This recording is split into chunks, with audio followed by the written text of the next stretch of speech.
Have you ever wondered what the future holds? It's a question that has captivated humanity for as long as we've been able to think beyond the present moment.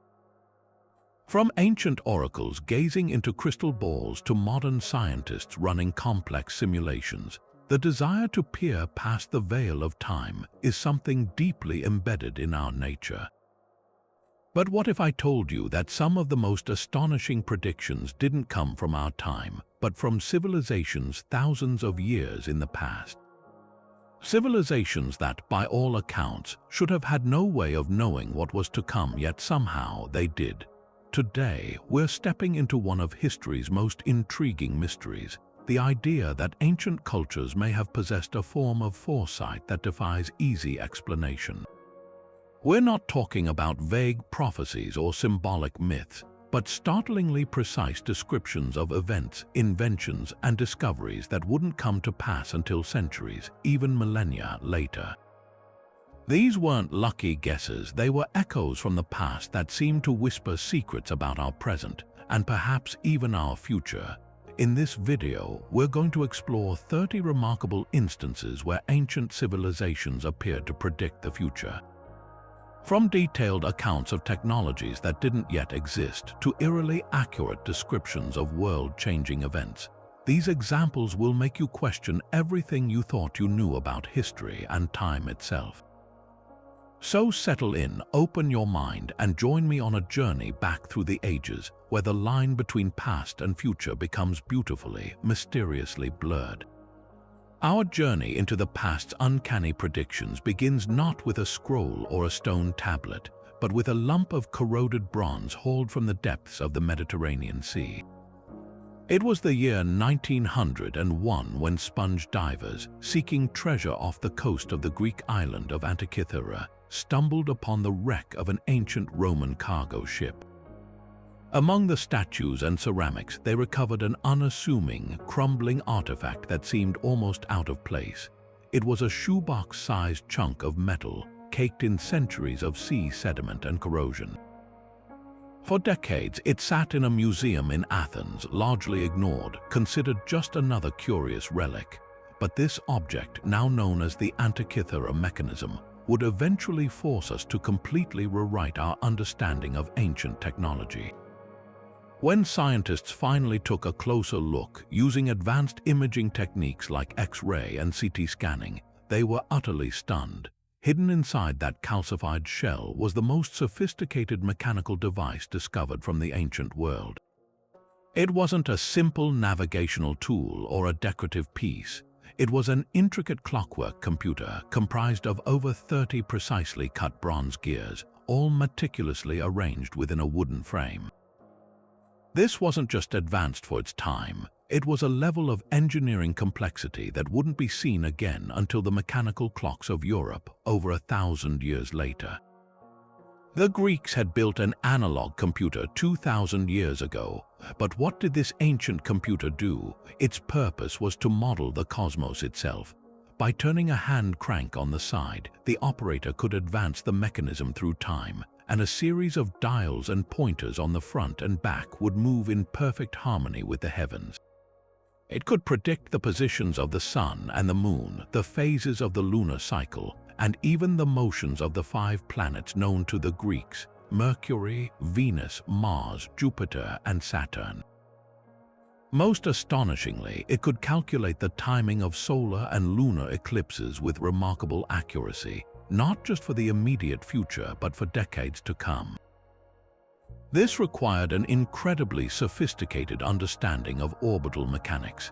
Think about that for a moment. The gears of the Antikythera Mechanism encoded a deep knowledge of astronomical cycles. Its creators understood the Saros cycle, a period of approximately 18 years after which the Sun, Moon, and Earth returned to roughly the same relative positions, causing eclipses to repeat. They knew the Metonic cycle, a 19-year period after which the phases of the Moon repeat on the same calendar dates. This device was a concrete prediction machine, a physical manifestation of their ability to forecast celestial events far into the future. It stands as a breathtaking testament to a lost chapter of scientific achievement, a prediction from the past that tells us our ancestors were far more like us than we ever dared to imagine. While the Greeks were building machines to track the heavens on the other side of the world, another civilization was achieving a similar feat, not with gears and bronze, but with sheer intellectual might and meticulous observation. The ancient Maya, flourishing in the jungles of Mesoamerica, developed a system of timekeeping so staggeringly accurate that it continues to baffle modern astronomers. Their obsession with cycles and time went far beyond planting seasons. They saw the cosmos as a series of intricate, interlocking wheels, and they dedicated themselves to mapping its every turn with a precision that would not be matched in Europe for over 1,000 years. At the heart of their system was a deep, almost intimate knowledge of celestial bodies, particularly the planet Venus. To the Maya, Venus was not just a bright star, it was a powerful deity closely associated with war and omens. They tracked its complex cycles with an error margin of just 1 day in 500 years. Their Venus round calendar was exactly 584 days long, perfectly matching the planet's synodic period, the time it takes to return to the same point in the sky relative to the Sun as seen from Earth. This allowed Maya priests astronomers to predict its appearances as the morning and evening star with uncanny reliability. They could tell you precisely when Venus would rise gleaming in the dawn sky decades, even centuries in the future. This wasn't just astronomy, it was a form of prophecy used to schedule coronations, declare wars, and conduct sacred rituals to align human events with the perceived will of the gods. But their masterwork was the long count calendar, a linear measure of time that carved history into massive units. Unlike their cyclical calendars for daily use, the long count was designed to record a continuous, forward-moving sequence of days from a fixed starting point, which scholars believe corresponds to August 11th, 3114 BCE in our Gregorian system. This calendar was the vehicle for their most famous and misunderstood prediction, its completion of a great cycle consisting of 13 backtons, or roughly 5,125 years, which culminated on December 21, 2012. Modern pop culture sensationalized this date as a prophesied apocalypse, a prediction of global catastrophe. But most Mayanist scholars argue this was a profound misinterpretation. The Maya themselves didn't predict the end of the world on that day. They saw it as a moment of tremendous transformation, a cosmic reset, and the beginning of a new great cycle. It was less a prediction of destruction and more a forecast of renewal, a shift in age, not an expiration date. The fact that their calendar could pinpoint a specific day thousands of years into its own future with such certainty is a testament to their extraordinary numerical and astronomical prowess. They built a clock not of metal but of mathematics and set it to ring across millennia. Leaving behind the precise astronomical calendars of the Maya, we now turn to a figure whose predictions are anything but precise, yet have captivated the public imagination for nearly 5 centuries. In the 16th century, a French apothecary and astrologer named Michel de Nostradame, whom we know today as Nostradamus, sat down to write a cryptic collection of prophecies that would become the most famous and debated book of predictions in human history. His work, Les Prophéties, is a sprawling volume of 942 poetic quatrains, 4-line verses, that are so vague, so shrouded in metaphor and archaic language, that they have been interpreted and reinterpreted to fit almost every major world event since their publication. Perhaps the most cited example is his supposed prediction of the rise of Adolf Hitler and the horrors of the Second World War. One often quoted quatrain mentions Hister from the banks of the Danube, a name many believers argue is a clear, if slightly misspelled, reference to Hitler. The verses speak of a beast who will unleash great misery and whose policies are described as the blood of the just. In another, he writes of 2 brothers who are torn apart by chaos, a phrase some interpret as the Allied and Axis powers, and of cities reduced to dust, which many see as a chilling foreshadowing of the aerial bombardments and the atomic bombs that ended the war. The language is undeniably evocative and seems to fit the historical facts with an eerie resonance.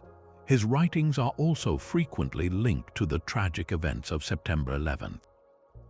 One quatrain is particularly haunting as it describes fire and a great flame coming from the center of the new city and causing two brothers to be torn apart. For modern interpreters, the new city is easily seen as New York and two brothers as the Twin Towers. Another line mentioning 45 degrees is seized upon as a potential reference to the latitude of New York State. The seemingly specific details feel, to many, like a direct window into that terrible day from a vantage point 450 years in the past. But herein lies the central controversy surrounding Nostradamus, the phenomenon of retroactive clairvoyance. His quatrains are not clear, forward-facing predictions.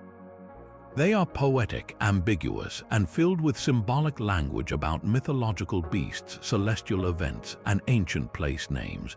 Critics and skeptics point out that his verses are so flexible that they can be molded to fit almost any disaster after it occurs. This is a powerful psychological effect known as confirmation bias, where we selectively focus on the parts that seem to match and ignore the vast majority of his writing that is nonsensical or simply incorrect. For every apparent hit, there are countless mispredictions of events that never came to pass. Furthermore, his work is heavily reliant on the interpretation of the translator, and the original Old French is often twisted and contorted to better align with modern events.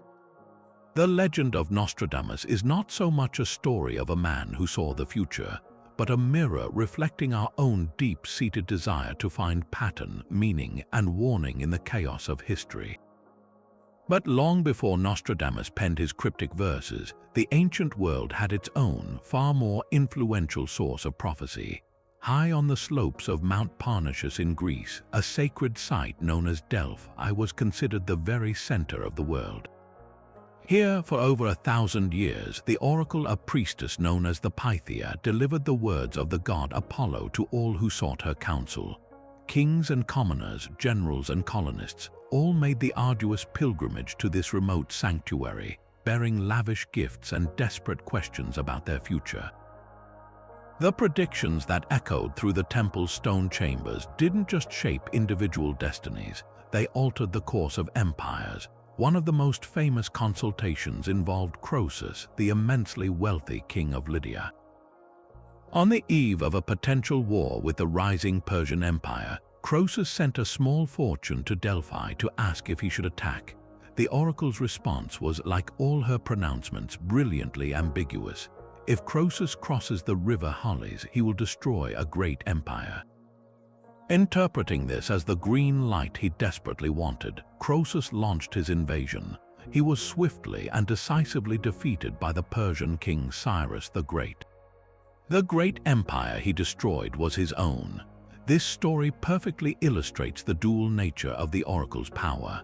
Her words were not straightforward forecasts but riddles that placed the burden of interpretation and the blame for failure squarely on the shoulders of the seeker.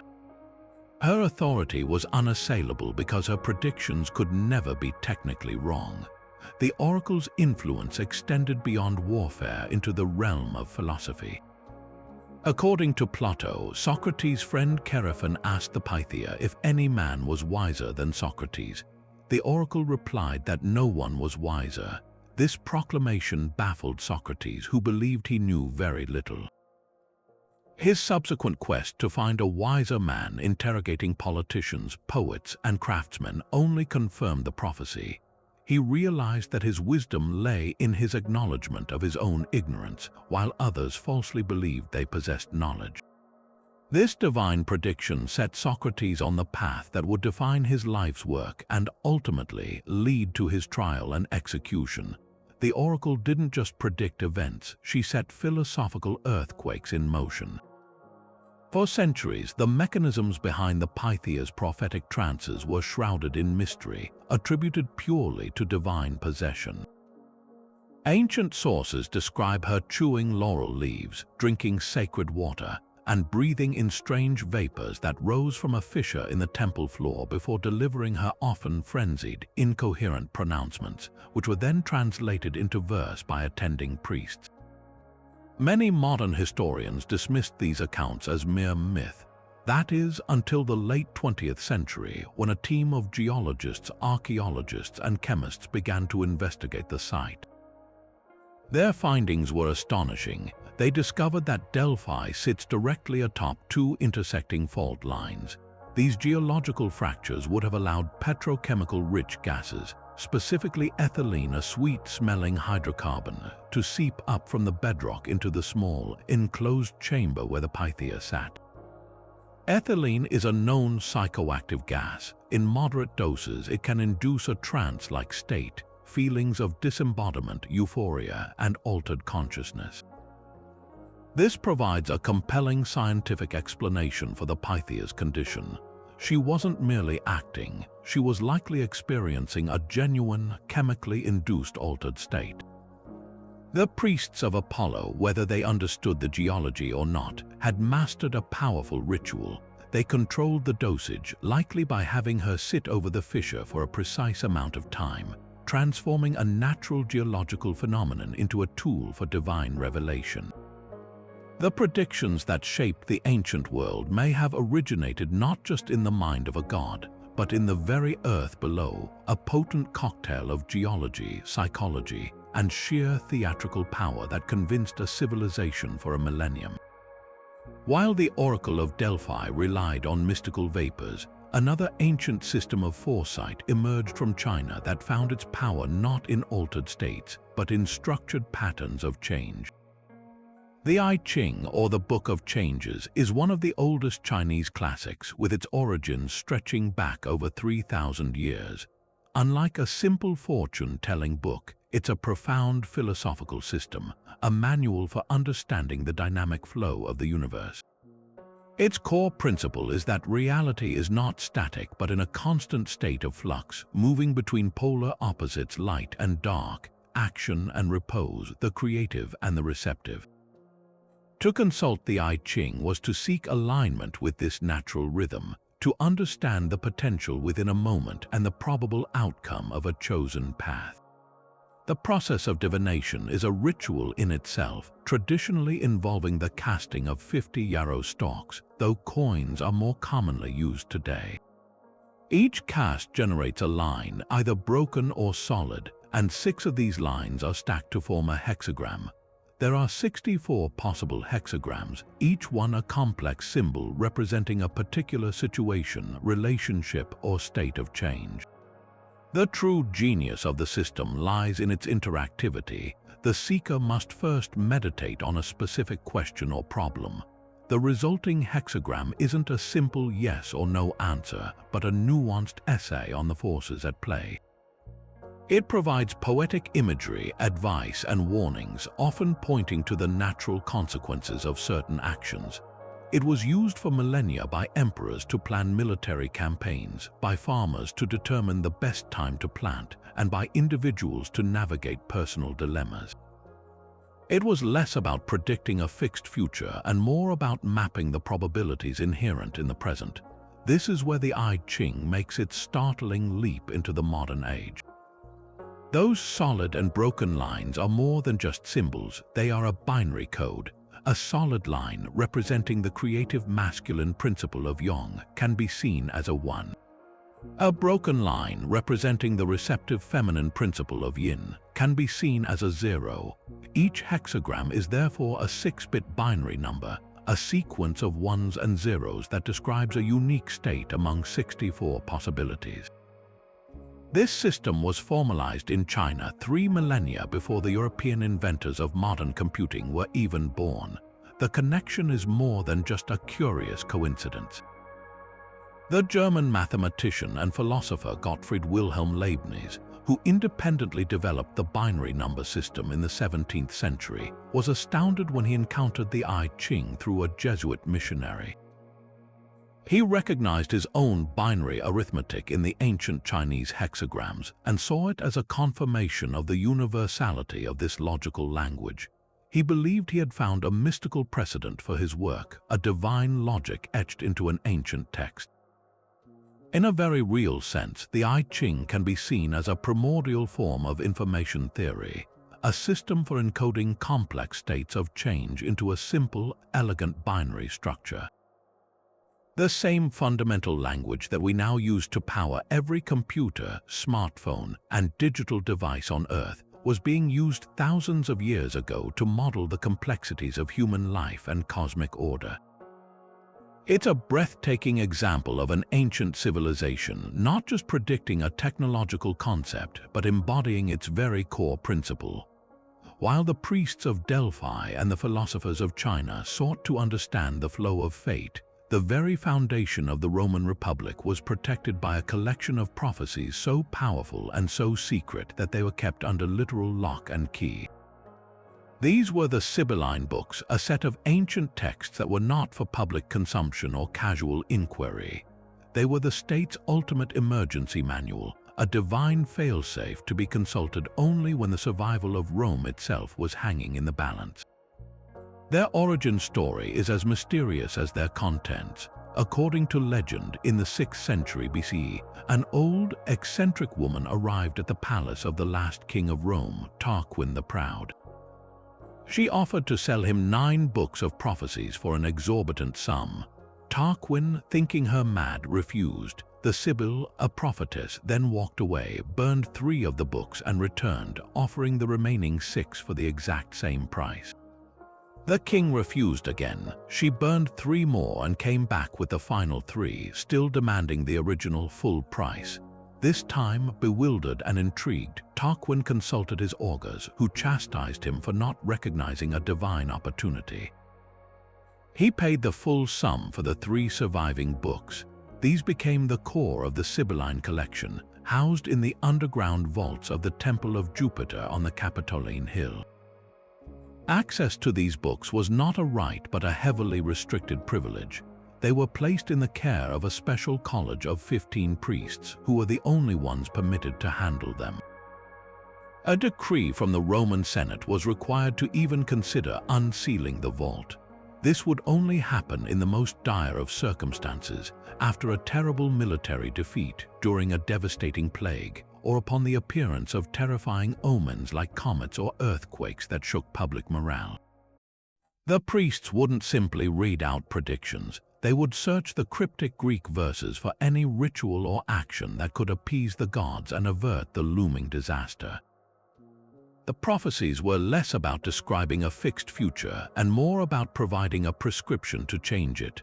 One of the most critical moments came during the darkest hours of the Second Punic War, when the Carthaginian general Hannibal was rampaging through Italy, annihilating Roman legions at Lake Trasimene and Cannae.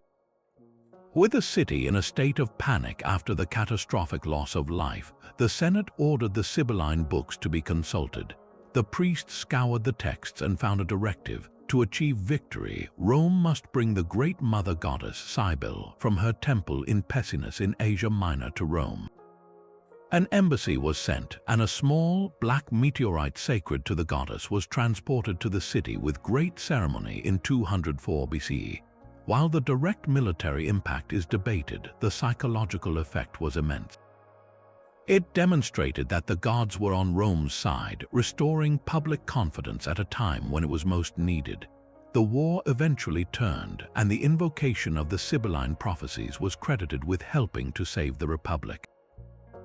Centuries later, the books were consulted again during a period of civil war and unrest, and the verses were interpreted to predict the rise of a great leader who would usher in a golden age. This prophecy was famously applied to Augustus, the first emperor of Rome. His supporters, most notably the poet Virgil in his 4th Eclogue, pointed to the Sibylline prophecies as evidence that his rule was divinely ordained, a necessary and glorious peace after a century of brutal civil strife. The vague, ancient verses provided a powerful tool for propaganda, legitimizing the new imperial regime by framing it as the fulfillment of a centuries-old prediction.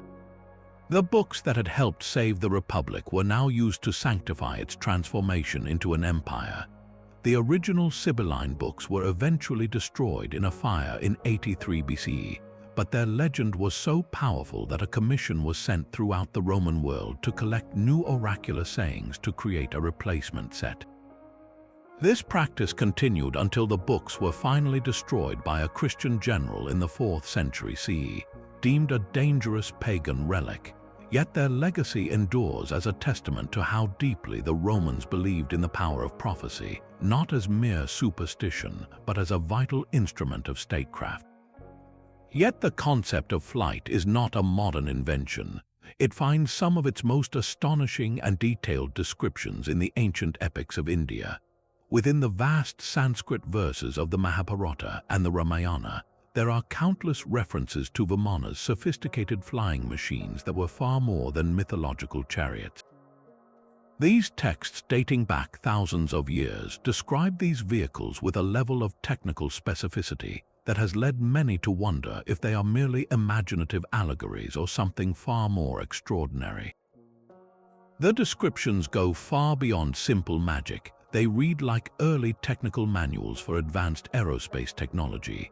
The Mahabharata, an epic narrative of a great war, provides some of the most dramatic accounts. It describes aerial battles between these Vimanas, detailing dogfights and complex maneuvers that wouldn't be out of place in a modern air combat report. One passage recounts a Vimana being struck by a weapon that released a single projectile charged with all the power of the universe. It describes a brilliant pillar of smoke and flame as bright as 10,000 suns, rising in all its splendor. The aftermath is depicted with horrifying clarity. Corpses burned beyond recognition, hair and nails falling out, pottery breaking without cause, and food supplies becoming poisoned. To any modern reader, this is a chillingly accurate description of the effects of an atomic explosion and the subsequent radioactive fallout. The text seems to be narrating a nuclear attack, an event that should have been utterly inconceivable to its ancient authors.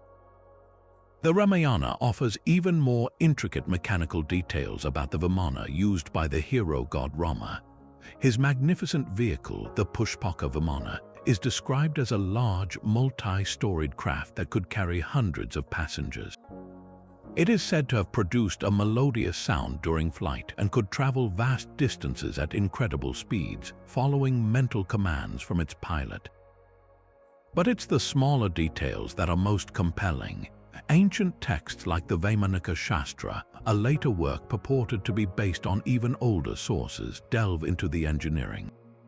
They specify construction materials, including 3 types of metals that were combined in a specific alloy to create a lightweight, incredibly strong body for the craft. They describe propulsion systems that utilized mercury and rotating engines to generate lift and thrust, electrical systems, and even various types of Vimanas designed for different purposes, some for interplanetary travel, others for stealth and warfare. Skeptics, of course, offer more conventional interpretations. They argue that these passages are rich poetic metaphors, symbolic descriptions of spiritual journeying, or simply the boundless imagination of ancient storytellers attempting to convey the divine power of their gods. The descriptions of advanced warfare could be seen as hyperbole, a way to emphasize the cataclysmic scale of the epic conflict. The Vaimanika Shastra itself is a controversial text, first transcribed in the early 20th century, and many academics question its authenticity as a truly ancient document, suggesting it may be a modern creation inspired by then-contemporary dreams of flight. However, the persistence and consistency of these descriptions across multiple ancient sources continue to fuel the debate. The idea that multiple authors, separated by centuries, could independently conceive of such specific and analogous technologies, mercury vortex engines, metallic alloys, aerial navigation, and energy weapons, strains the notion of pure coincidence. For those who see a pattern, the Vimana texts stand as one of history's most provocative hints that a sophisticated and now lost technological civilization may have once existed, leaving behind only fragmented echoes in our oldest stories. They are a powerful reminder that our past may hold secrets we are only just beginning to decipher. Deep within the confines of the Hathor temple at Dendera in Egypt, far from the desert sun, lies a set of carved reliefs that have sparked one of the most enduring and controversial debates in alternative history. In a crypt accessible only through a narrow passageway, the walls are covered in bizarre and captivating imagery. Among these stone carvings, one series in particular stands out. It shows a large, ovular object reminiscent of a modern glass bulb with a snake-like filament winding through its center. This filament is held taut by a pair of pillars, and at one end, a cable seems to run from the bulb's base to a box, upon which stands a figure who appears to be adjusting the device. Another figure is shown holding the bulb aloft. To many who see it, the interpretation is immediate and electrifying. This is not a mythological scene, but a technical diagram. It is, they argue, a clear depiction of an ancient Egyptian light bulb, a working electrical device that would have illuminated the pitch-black depths of tombs and temples thousands of years before Thomas Edison. This interpretation, known as the Dendera light bulb theory, hinges on the striking visual parallels. The ovular object is seen as the glass envelope of the bulb. The serpentine line inside is identified as the glowing filament. The supporting pillar is interpreted as a socket or base, and the line connecting it to the box is seen as an electrical cable. The box itself is proposed to be a power source, perhaps a primitive battery, an idea given credence by the discovery of the Baghdad battery, a clay jar from the Parthian period containing a copper cylinder and an iron rod that, if filled with an acidic electrolyte like vinegar, could have generated a small electrical charge. Proponents of the theory ask a simple but powerful question. How else did the ancient Egyptians illuminate the interiors of massive structures like the Great Pyramid or the elaborately decorated tombs in the Valley of the Kings? They point to the utter lack of soot stains from torches or oil lamps on the high ceilings of these monuments, and the incredible precision of artwork executed in what would have been near total darkness. An electric light, they suggest, is the only logical explanation for such feats of engineering and artistry. However, mainstream Egyptology offers a profoundly different and far more established interpretation of the Dendera reliefs. They argue that to view these carvings through a modern, technological lens is to commit a fundamental error of context. Egyptologists see the scene not as a technical manual, but as a very specific religious and mythological vignette. The bulb is not a light bulb at all. It is a representation of a lotus flower, a symbol of creation and rebirth in ancient Egyptian iconography from which a snake is emerging. The filament is the snake itself, a manifestation of the god Harsomptes, a form of Horus. The cable is a lotus stem, and the power box is a jed pillar, a symbol of stability and the backbone of the god Osiris. The entire scene is a visual narrative from the Egyptian creation myth, depicting the moment a divine serpent, an embodiment of a god, is born from the primordial lotus that rose from the waters of chaos at the dawn of time.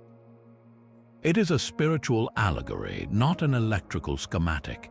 This orthodox view is supported by the fact that similar snake in lotus motifs appear throughout Egyptian art in purely ceremonial contexts, completely disconnected from any idea of technology. Furthermore, there is a complete absence of any physical evidence for such electrical technology. No wires, no bulbs, no generators have ever been found in any Egyptian excavation. The theory also faces a significant practical challenge. Even if they had a working light bulb, generating a sustainable and bright enough electrical current to illuminate vast chambers using primitive batteries like the Baghdad device would have been nearly impossible.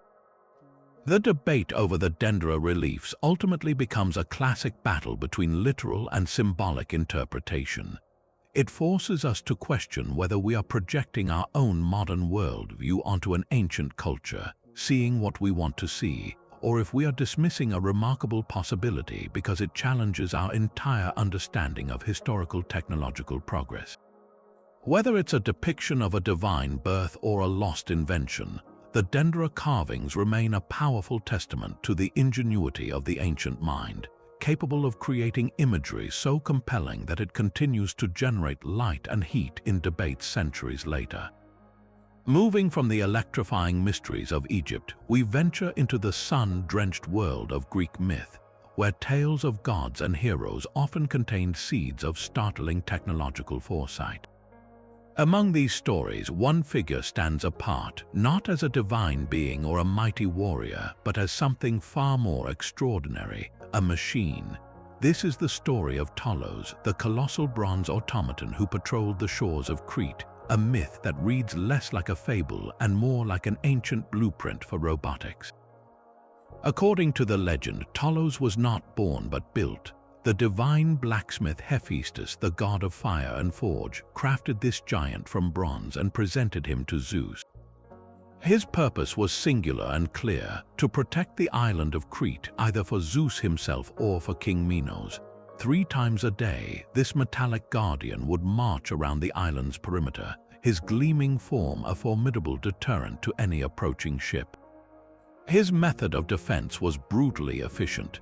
If he spotted invaders, he would hurl enormous boulders at their vessels, and if any managed to land, Tolos would enact a terrifying procedure. He would heat his bronze body in a great fire until it was glowing red-hot, and then embrace the intruders, burning them alive. This is not the magic of a spell or the blessing of a god. This is a detailed description of a programmed function, a specific set of instructions carried out by a mechanical entity. The internal workings of Tolos are perhaps the most fascinating detail. Ancient texts describe a single vein that ran from his neck down to his ankle, sealed at the bottom by a bronze nail or a plug. This vein carried not blood, but a mysterious life-force substance called ichor, which was the same ethereal fluid that ran in the veins of the Olympian gods. This description is a remarkably sophisticated concept for its time. It doesn't rely on magic to explain his movement. It proposes a closed hydraulic system. The ichor acted as the robot's hydraulic fluid, or perhaps even its power source, circulating through his body to animate his limbs and fuel his immense strength. The bronze plug was his kill switch, his one critical vulnerability in an otherwise impenetrable design. His eventual downfall, as told in the epic poem Argonautica, is a masterclass in exploiting a system vulnerability.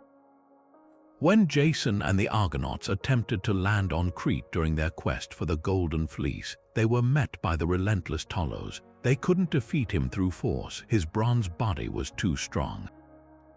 Instead, the sorceress Medea used her cunning. Some versions say she used her knowledge of herbs and potions to drive him mad, while others describe a more direct approach. She deceived Tolos, convincing him that she could make him immortal by removing the bronze nail. The moment the plug was dislodged, the ichor, his life force, drained from his body completely, and the mighty automaton crumpled into a lifeless heap of metal. This is the classic narrative of the robot undone by its one fatal flaw, a trope that echoes through countless modern stories of artificial intelligence, from the sentient computer with a hidden off switch to the indestructible cyborg with a single weak point. The myth of Tolos is incredibly compelling because it transcends simple allegory. While other myths might feature living statues brought to life by the gods, Tolos is described in distinctly mechanical terms. He has a designated function, a power source, and a mechanical vulnerability. He operates on a loop, performing his patrols with unwavering consistency. This paints a picture not of a conscious being, but of a pre-programmed machine, an autonomous weapons system tasked with perimeter defense.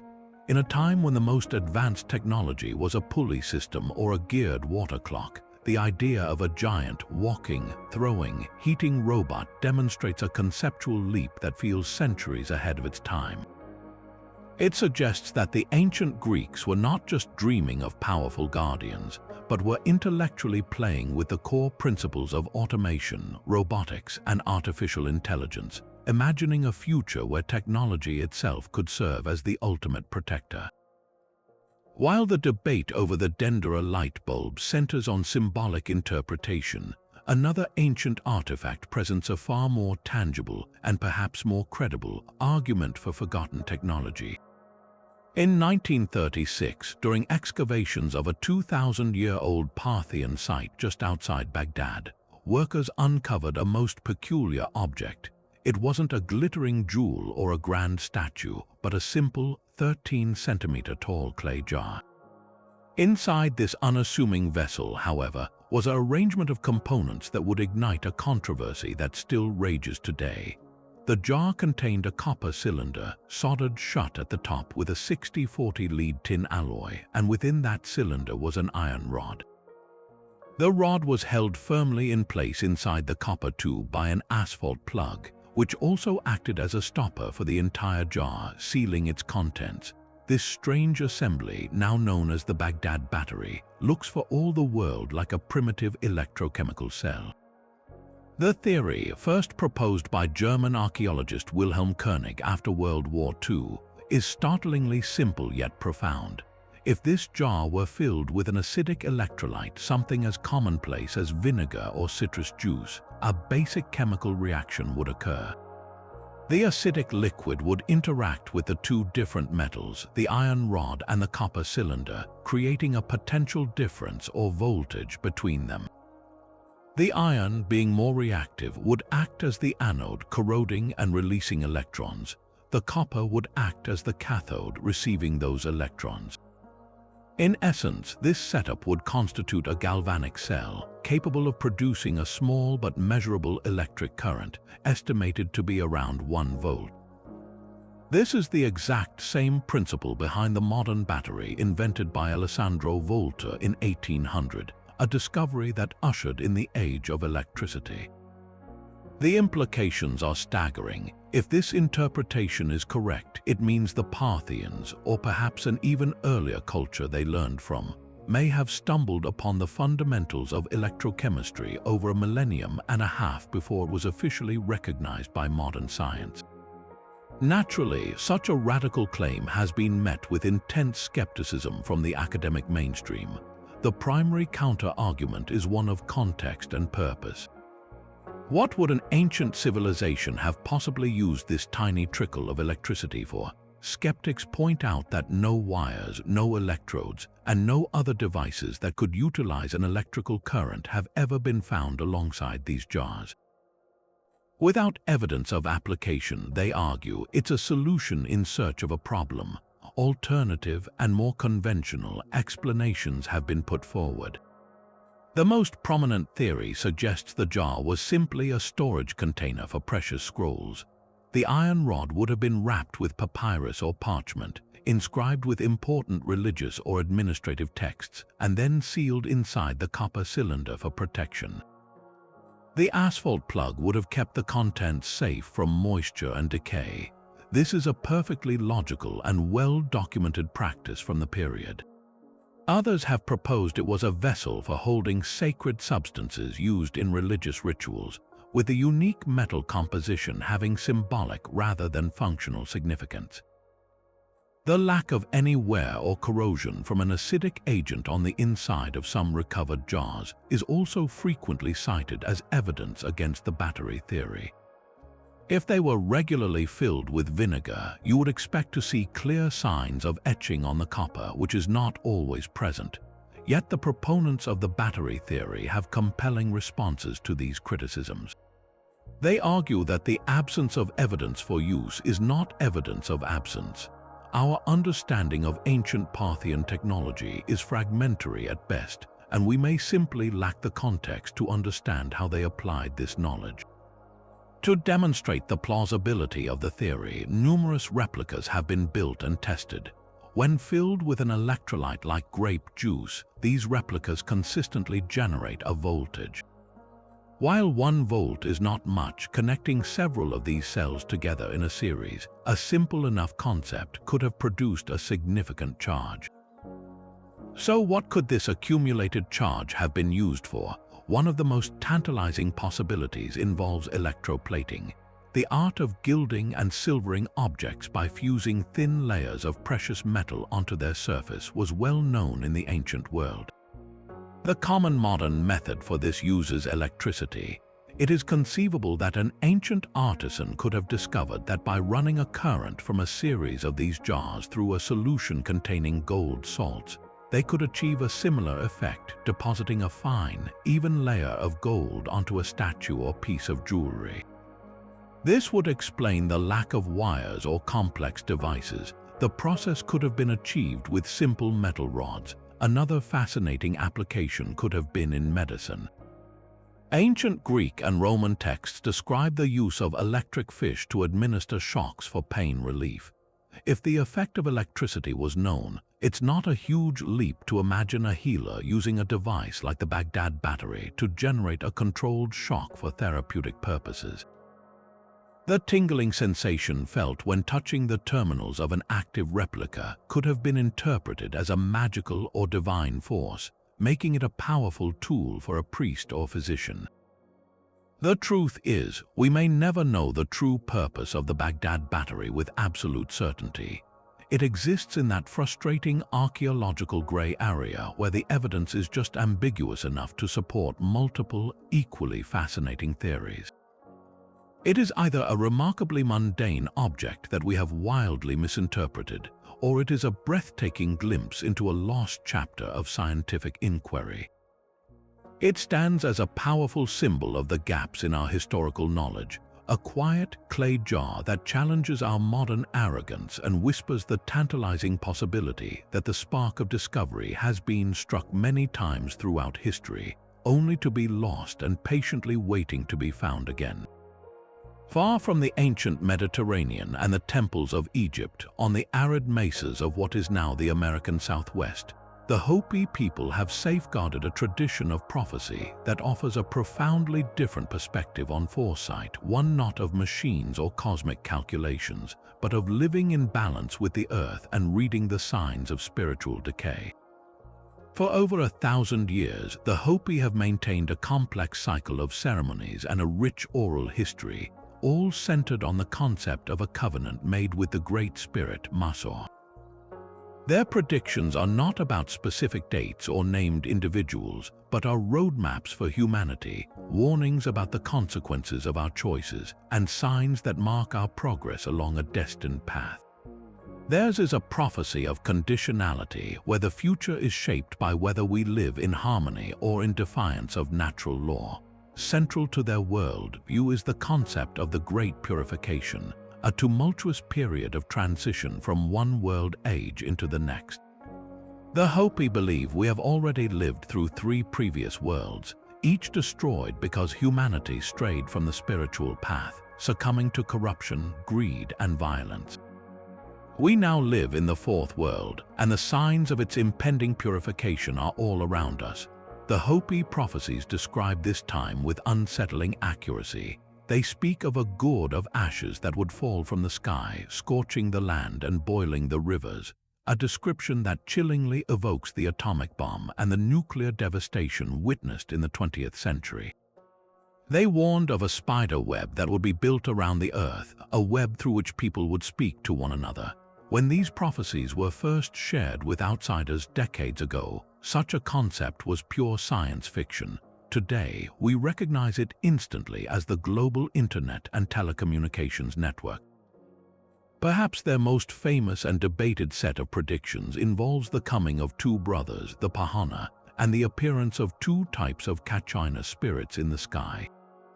The story tells of a lost white brother who left the Hopi long ago, traveling east with a promise to return one day bearing a missing piece of a sacred tablet.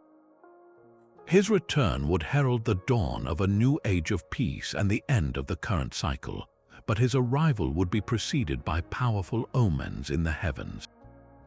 The Hopi speak of the blue star Kachina and the red star Kachina. The blue star Kachina, they say, would be the first to appear. It would be a brilliant blue light in the sky, one that would dance and eventually come to rest. Many interpreters see an unmistakable parallel in the launch and orbital flight of space shuttles and space stations, man-made objects that indeed appear as moving stars and sometimes rest in a fixed position in the heavens. The appearance of the blue star Catchina would signal that the time of the Great Purification is very near. It would be followed by the arrival of the red star Catchina, or perhaps the red star itself would undergo a transformation, growing much brighter and hotter. This is often interpreted as a prediction of a global conflict so devastating it would reshape the world, or possibly even a celestial event like a comet or supernova.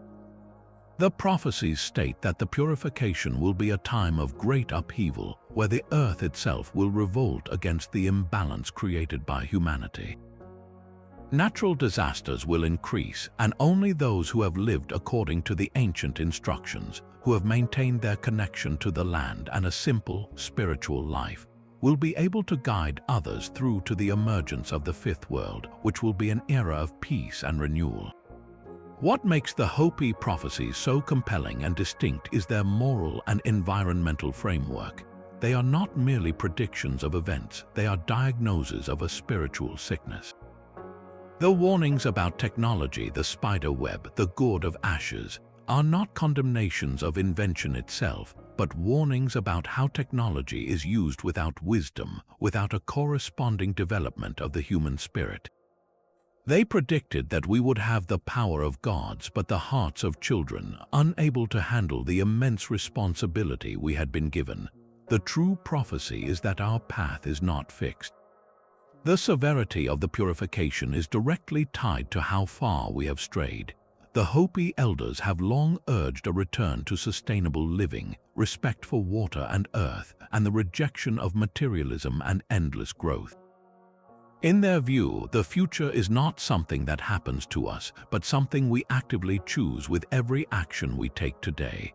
Their ancient words are less a forecast of doom and more a final, urgent instruction manual for survival, left for us by the keepers of the fourth world.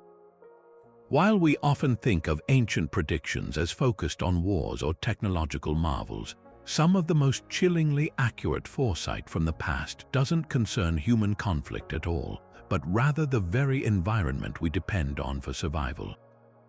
Across the globe, disparate civilizations with no contact with one another developed intricate systems to track and predict the behavior of their climate, leaving behind records and warnings that align with a startling degree of accuracy to what modern climatology is telling us today. The Maya, whom we've already seen were master timekeepers, also possessed a deep, sophisticated understanding of their local environment. By meticulously tracking rainfall patterns, drought cycles, and the health of their crops over centuries, they were able to identify long-term climate trends. Their codices and stone inscriptions document periods of profound drought that correlate almost exactly with data modern scientists have obtained from analyzing sediment cores in nearby lakes. These cores show a clear pattern of severe multi-decadal droughts occurring between the years 800 and 1000 CE. The Maya didn't just record these events as historical facts, they used them to predict future dry periods. They understood the cyclical nature of their climate, and their predictions were a matter of survival. Their entire societal structure, from crop selection to water management with massive reservoir systems, was built around anticipating these cycles.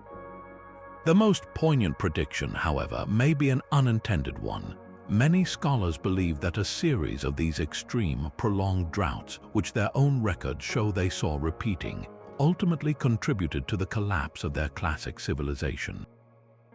They predicted the environmental stress, but even their advanced knowledge couldn't save them from its consequences, a sobering lesson from the past about the limits of adaptation. On the other side of the world, the sagas of the Norse settlers in Greenland provide a very different but equally compelling narrative of climate prediction.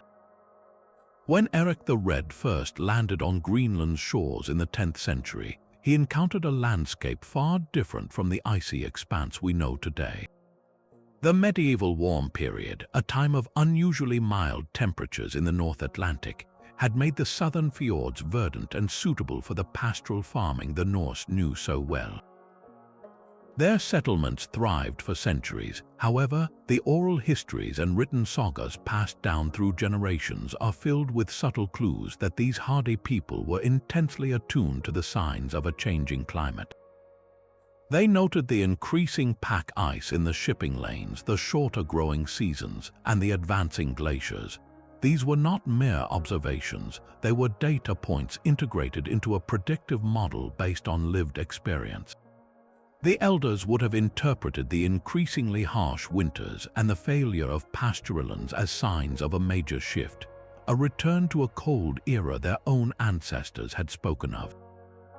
The Norse predicted their own decline not through prophecy but through an empirical reading of their environment.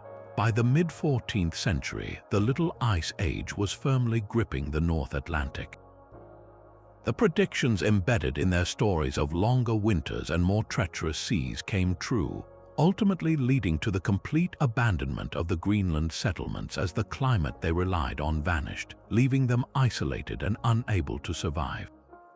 This ability to read environmental signs extends beyond these major civilizations to indigenous cultures worldwide, who often developed hyper-localized prediction systems that modern science is only beginning to appreciate. In the Pacific Islands, Polynesian voyagers used their understanding of ocean currents, animal behavior, and celestial navigation not just to find islands, but to anticipate long-term climate patterns like the El Niño Southern Oscillation. They observed that changes in the nesting patterns of certain seabirds or the flowering cycles of specific trees could predict shifts in rainfall and ocean temperatures years in advance. This knowledge was encoded in chants and stories, effectively creating oral databases of climate information passed down through generations. Similarly, native tribes across North America developed intricate phenological calendars. They predicted the timing of seasons and weather events by carefully noting when particular plants bloomed, when certain animals migrated, or how thick the fur was on a beaver pelt. These were not superstitions, they were the result of millennia of continuous observation, forming a baseline of ecological knowledge that allowed them to anticipate and adapt to gradual environmental change. What makes these ancient predictions so remarkable is how they are being validated by modern paleoclimatology. Scientists today use ice cores, tree rings, and lake sediments to reconstruct historical climate data, a process known as proxy analysis. Time and again, these high-tech methods confirm the patterns and events that ancient cultures documented through their own low-tech but incredibly consistent observation. The Maya drought cycles, the Norse accounts of the medieval warm period and Little Ice Age, the Pacific Islander stories of mega droughts. All of them are being corroborated by data pulled from glaciers and seabeds. This convergence of ancient narrative and modern science suggests that these civilizations weren't just making lucky guesses. They were intelligent observers who recognized patterns on a scale that is difficult for us to perceive in our short-lived modern lives. They understood that climate is not a constant, but a dynamic system with its own rhythms and extremes. Their predictions stand today as a powerful testament to the value of long-term environmental memory and a stark warning that ignoring the cyclical patterns of our planet can have civilization-ending consequences. Tucked away in the vault of Yale University's Beinecke Rare Book and Manuscript Library lies what many call the most mysterious book in the world. It's a 240-page codex, measuring just 23 by 16 centimeters, bound in vellum and filled from edge to edge with a script that has defied every attempt at translation for over a century. This is the Voynich manuscript, a puzzle that has consumed cryptographers, linguists, and historians since its rediscovery in 1912. Its pages are a chaotic gallery of the bizarre, illustrations of plants that don't exist on Earth, diagrams of celestial spheres that don't match any known astronomy, and most intriguingly, hundreds of nude women bathing in or connected by intricate networks of tubes and vessels flowing with a mysterious green fluid. To some, it's merely an elaborate medieval hoax, a nonsensical creation designed to dupe a wealthy patron. But to others, its pages are not just encoded but prophetic, containing glimpses of biological and astronomical knowledge that its 15th century author should have had no way of knowing. The manuscript is broadly divided into sections based on its bewildering illustrations. The largest portion is the herbal section, filled with detailed paintings of flora. But these are not ordinary plants. They possess strange, almost alien morphologies, roots that look like animal claws, leaves with impossible venation patterns, and flowers that seem to be part human organ. For decades, these were dismissed as pure fantasy. However, with the advent of modern botany and microscopy, a startling theory has emerged. Some researchers now propose that these aren't fictional plants at all, but incredibly accurate, albeit stylized, depictions of cellular and microscopic botanical structures. The bizarre roots could be interpretations of root cap cells. The strange patterns on leaves might represent the vascular bundles and stomata that are only visible under high magnification. If this interpretation is correct, it suggests the author had access to technology or knowledge of plant biology that wouldn't be formally discovered for another 400 years, a prediction of microscopic discovery rendered in medieval paint. This theme of unseen knowledge continues in the manuscript's most enigmatic section, the biological or balneological pages. Here, the dozens of nude women, often referred to as nymphs, are shown immersed in green baths or pools, all interconnected by an elaborate plumbing system of tubes and vessels. The green fluid flowing through this network has been the subject of intense speculation. To a modern eye, it bears an uncanny resemblance to diagrams of the human circulatory or lymphatic system. The central pools could be interpreted as organs, with the tubes acting as veins and arteries. This would represent a profound understanding of human anatomy that predates the detailed dissections of Andreas Vesalius by nearly a century. Even more speculatively, some see it as a symbolic representation of metabolic pathways or even chlorophyll processing in plants, concepts that are firmly rooted in modern biochemistry. The images don't just show a system, they show a flowing, interconnected process, suggesting a dynamic understanding of biological functions that was utterly revolutionary for its time. The astronomical section offers another layer of mystery. It contains circular diagrams of medallions populated by suns, moons, and stars, arranged in constellations that don't correspond to any known Western or Middle Eastern tradition. Some of these diagrams are strikingly similar to modern cosmological charts, depicting celestial bodies orbiting a central point. The most famous of these, known as the Rosette Folio, appears to be a complex map of a universe with multiple suns and layered concentric spheres. While mainstream scholars see it as a typical, if idiosyncratic, medieval cosmological diagram, alternative theorists argue its structure predicts a post-Copernican understanding of a heliocentric solar system or even a galaxy with multiple centers of gravity. The precise arrangement of elements suggests a mathematical understanding of orbital mechanics that was centuries away from being formulated by Kepler and Newton. Of course, the overwhelming consensus among academic codebreakers and historians is that the Voynich manuscript is likely a peculiar but non-prophetic work of its era. The leading theory posits it was created as an esoteric book of secrets, possibly related to early proto-science or alchemy, using a cipher to protect its valuable recipes or philosophical ideas. The plants could be symbolic representations of alchemical ingredients, and the nymphs could be personifications of chemical processes. The strange script could be a constructed language, or even a verbose cipher where a single character stands for an entire word or concept in a known language like Latin. Recent carbon dating has placed the vellum between 1404 and 1438, firmly in the early Renaissance, a period rife with encrypted texts on magic and medicine. Yet the prophecy theory persists because the manuscript embodies the ultimate Rorschach test. Its utter impenetrability invites projection. We see in its strange curves and unreadable words what we want to see, whether that's alchemical symbols, medieval nonsense, or astonishing premonitions of a future its author could never have visited. It stands as a silent, beautiful, and deeply frustrating enigma, a book that seems to speak a language of tomorrow while being irrevocably trapped in its own yesterday. Whether a hoax, a lost language, or a genuine artifact of inexplicable knowledge, its greatest prediction may be its own enduring power to captivate and mystify, a power that shows no sign of fading even after 600 years. Even as the Roman Empire stood at its zenith, its most astute observers were already writing its obituary. There's a profound irony in the fact that some of the most accurate predictions of Rome's eventual collapse didn't come from mysterious oracles, but from its own historians, poets, and politicians. They looked upon the staggering wealth and power of their civilization and saw not its invincibility but its vulnerabilities.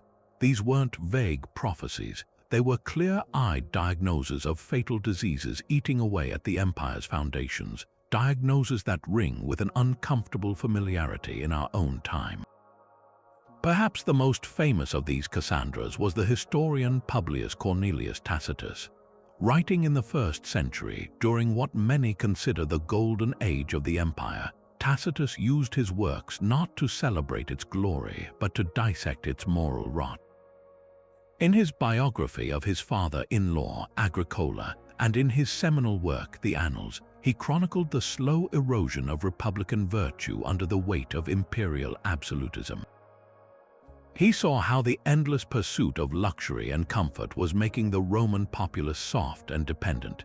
He warned that the constant expansion of the empire's borders was stretching its military and administrative resources to a breaking point. Most prophetically, he observed the corrosive effect of absolute power on its rulers, detailing the paranoia, corruption, and decadence of emperors like Nero. Tacitus wasn't just recording history, he was predicting its trajectory, arguing that a state that abandons its core principles for the sake of stability and wealth is signing its own death warrant. This theme of moral decay was echoed by the satirist Juvenal, who offered a different yet equally piercing critique. His famous phrase, panem et circenses, bread and circuses, perfectly captured what he saw as the empire's greatest internal threat. He argued that the Roman people, who had once held ultimate political power, had been pacified and bribed into apathy. Their concerns for governance and civic duty had been traded for a full belly and cheap entertainment at the chariot races and gladiatorial games. This was a stunning prediction of how a populace, once engaged and powerful, could be manipulated into surrendering its autonomy for superficial comforts. Juvenal foresaw that an empire distracted by spectacle would be blind to the real dangers gathering at its gates and within its own institutions. His warning is a timeless one, cautioning against the trade-off of liberty for passive consumption. But the predictions weren't solely focused on internal decay. The late Roman writer and civil servant Vegetius penned a military manual, De Re Militari, that reads like a detailed prediction of the empire's military downfall. He identified specific strategic errors that would eventually lead to catastrophe. He warned against the growing reliance on foreign mercenaries within the Roman legions, arguing that soldiers with no loyalty to Rome itself would never fight with the same conviction as those defending their homeland. He cautioned that the neglect of infantry training and discipline in favor of flashier cavalry would create a critical weakness in the army's core. Most strikingly, he observed that the empire's vast borders, the very symbol of its power, had become its greatest strategic liability. He famously wrote, Si vis pacem para bellum, if you want peace, prepare for war. This was a direct indictment of his own government's complacency. He predicted that a failure to maintain a strong, well-trained, and loyal defensive force would inevitably lead to invasion. Decades later, His predictions would come true with terrifying precision as Gothic mercenaries turned against their Roman employers, and the overstretched legions could no longer repel the constant pressure from migrating tribes. These warnings from within present a fascinating and sobering historical phenomenon, a civilization that was acutely aware of the very flaws that would destroy it, yet seemed powerless to stop its own descent. The Roman prophets didn't need supernatural sight. They simply had the courage to look at their own society with clear, critical eyes. They predicted economic overextension, military overreach, and moral decay not as abstract concepts, but as observable, active forces in their own time. Their words transcend their era, serving as a powerful mirror for any modern society that values short-term comfort over long-term stability, spectacle over substance, and expansion over consolidation. They teach us that the most accurate predictions often aren't about mysterious future events, but about the inevitable consequences of our present actions. But even as empires rose and fell, another, far more personal form of foresight was being practiced, one that aimed not to predict the fate of nations but to heal the human body. Long before the advent of modern microbiology and sterile operating rooms, ancient physicians were describing medical concepts and performing procedures with a sophistication that would not be matched for over 1,000 years. Their written records are not merely historical curiosities, they are stunningly accurate predictions of the entire field of modern medicine, hidden in plain sight within papyri, scrolls, and sacred texts. Perhaps the most compelling evidence comes from ancient Egypt, where the Edwin Smith papyrus, dating back to around 1600 BC, reveals a clinical approach to medicine that feels remarkably modern. This text, likely a copy of an even older document, is a detailed surgical treatise dealing almost exclusively with traumatic injuries. What sets it apart is its methodical structure. For each of the 48 cases presented, the author follows a strict formula: the title of the injury, the examination steps for the physician, the diagnosis, and the treatment. The diagnoses are particularly astonishing, often concluding with one of three verdicts: an ailment which I will treat, an ailment which I will contend, or an ailment not to be treated. This final category represents one of the earliest known recognitions of medical futility, a profound ethical understanding that some conditions are beyond the healer's art. The treatments themselves are pragmatic and rational, involving suturing wounds, setting broken bones with splints, and using honey and moldy bread as antibacterials on dressings, a primitive but effective form of antibiotic therapy that predates penicillin by 3 millennia. The papyrus even describes the human brain's surface, its convolutions, and the meninges, and it makes the groundbreaking connection between a head injury and the control of lower limbs, noting that a patient with a crushed vertebra could not control his legs or bladder. This is the earliest known description of the brain and the concept of paralysis, a neurological insight that was centuries ahead of its time. Across the Indian subcontinent, the ancient system of Ayurveda was developing its own predictive medical genius, most notably in the field of surgery. The Sushruta Samhita, a text attributed to the physician Sushruta who lived around 600 BCE, is a monumental work that describes over 120 surgical instruments and 300 surgical procedures. But its true masterpiece is its detailed account of rhinoplasty, the surgical reconstruction of the nose. In ancient India, amputation of the nose was a common punishment for crimes such as adultery. Sushruta's text provides a step-by-step guide for rebuilding it using a flap of skin from the patient's forehead. The description is breathtakingly precise. The surgeon was to cut a leaf-shaped piece of skin from the cheek or forehead, keeping one pedicle attached to ensure a blood supply. This flap was then twisted over and sutured into place to form the new nose, with 2 polished tubes inserted into the nostrils to maintain their shape during healing. This procedure, now known as the Indian flap method, was successfully performed for centuries and was only reintroduced to the Western world by British physicians in the 18th century, who were astounded by its sophistication. The Sushruta Samhita doesn't stop there. It also describes cataract surgery using a sharp needle to depress the lens of the eye, cesarean sections, the extraction of bladder stones, and even the principles of anesthesia, advocating the use of wine and cannabis vapors to sedate patients before an operation. This was not mere speculation. It was a fully realized surgical system that predicted the very essence of reconstructive and operative medicine. Meanwhile, in ancient Greece, a different kind of prediction was taking shape, one not of technique but of theory. While Hippocrates is rightly famous for establishing medicine as a discipline separate from religion and superstition, it is a lesser-known figure who truly stuns with his foresight. A Roman scholar named Marcus Terentius Varro, writing in the 1st century BC, proposed a theory for the cause of disease that was utterly revolutionary. In his work on agriculture, he advises on the placement of farmsteads, warning that they should not be built near swamps. His reason, because in swamps, there are bred certain minute creatures which cannot be seen by the eyes, which float in the air and enter the body through the mouth and nose, and there cause serious diseases. This is a direct, unambiguous prediction of the germ theory of disease, the foundational concept of modern microbiology. Varro was describing pathogenic microorganisms 17 centuries before Antony van Leeuwenhoek would first observe them with his homemade microscopes, and nearly 2,000 years before Louis Pasteur and Robert Koch would formally prove the theory.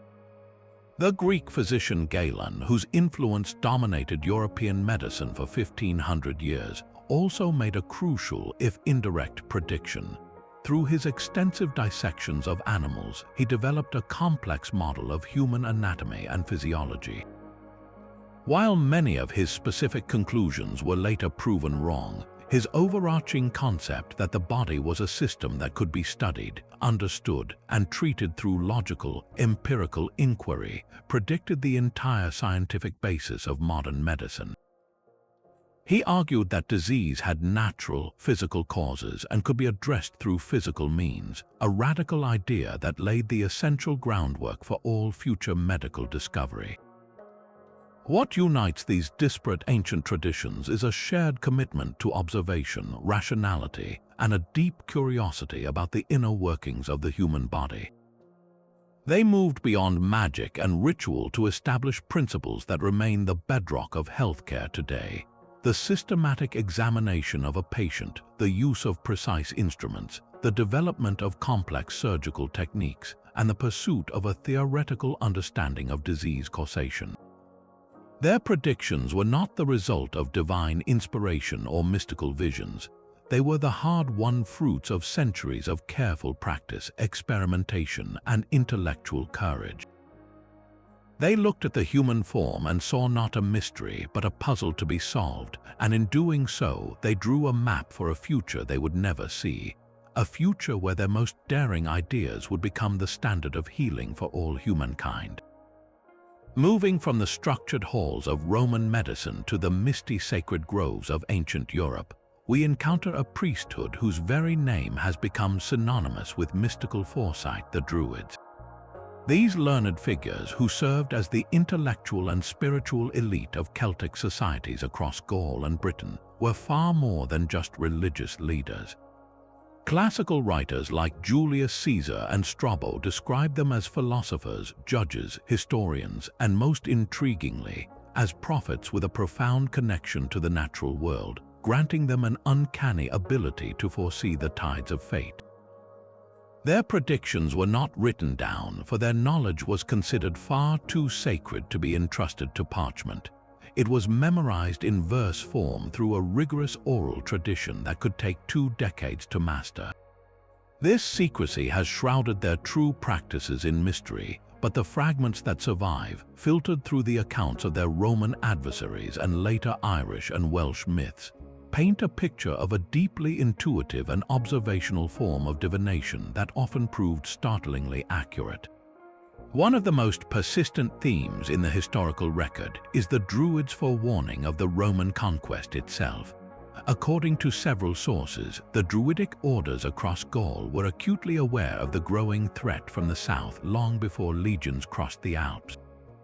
They were not isolated mystics, they were part of a vast, interconnected network that spanned the Celtic world, exchanging news, knowledge, and warnings. It's believed that through their contacts with other Mediterranean cultures, they understood the relentless, expansionist nature of the Roman Republic.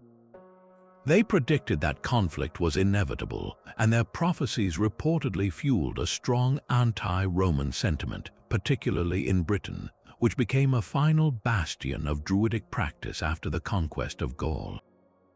The Roman historian Tacitus even records a Druid prophecy that the Roman Empire would one day fracture and fall, a prediction that would have seemed ludicrous at the height of Roman power, but would eventually echo through the corridors of time with undeniable truth.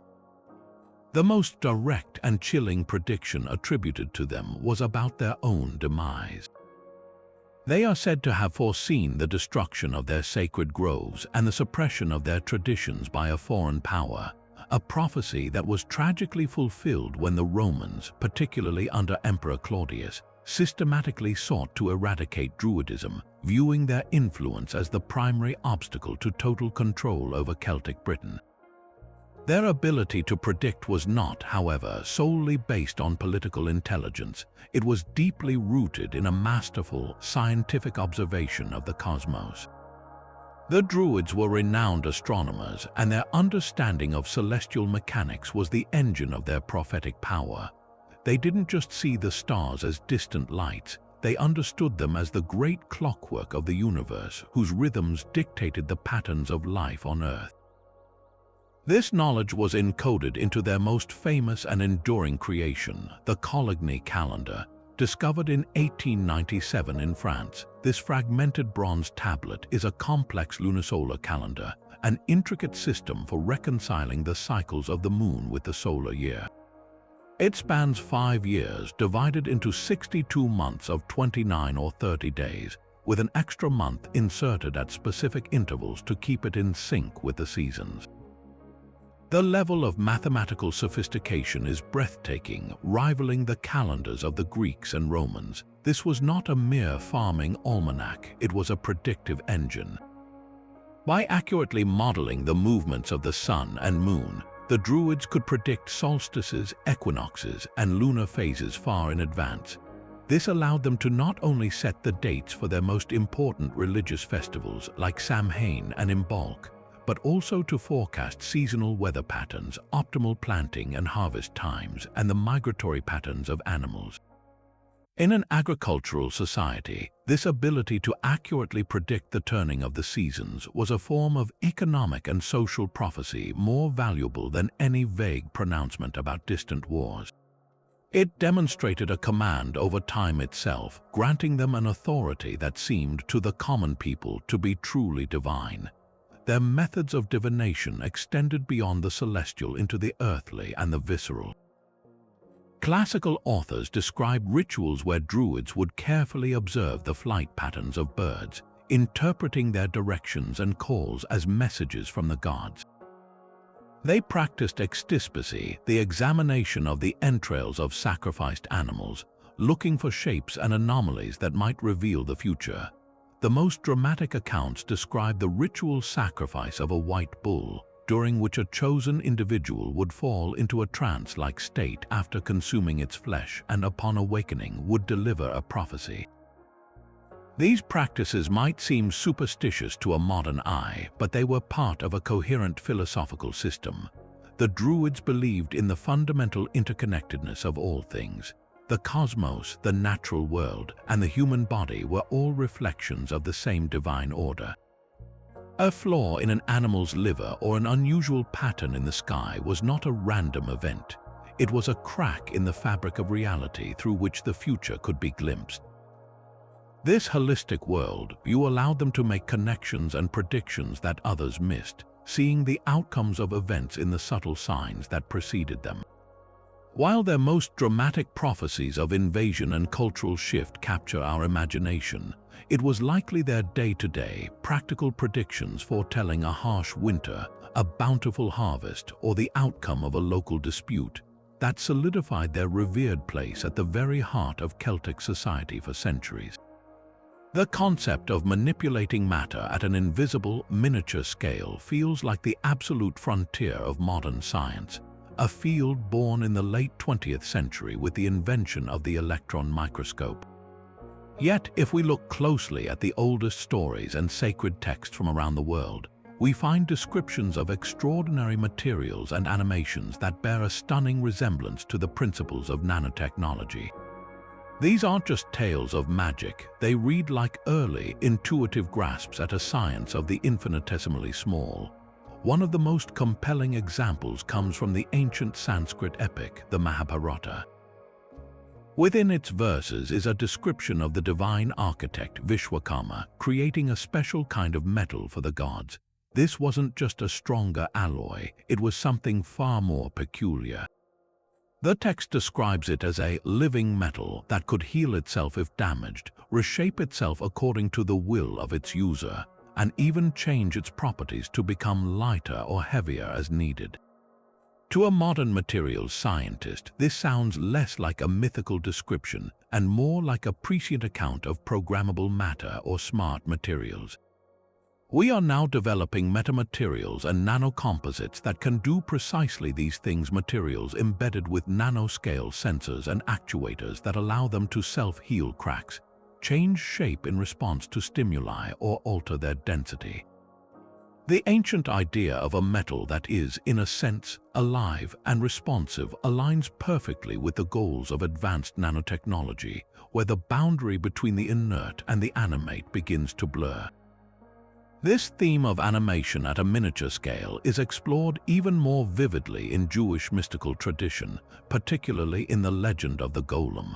Most know the story of a rabbi animating a giant clay figure to protect his people, but the actual process described in texts like the Sefer Yetzirah or Book of Creation is far more intricate. The animation wasn't achieved through a single magic word, but through a meticulous, ritualized process of combination and permutation of Hebrew letters, the sacred building blocks of creation.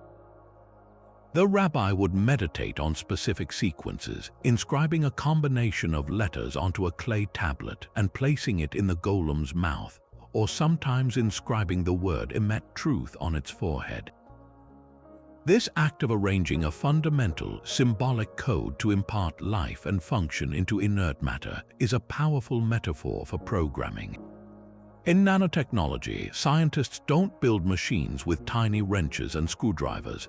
They animate materials by arranging atoms and molecules, the fundamental building blocks of matter, into specific, functional patterns using techniques like DNA origami or molecular assembly.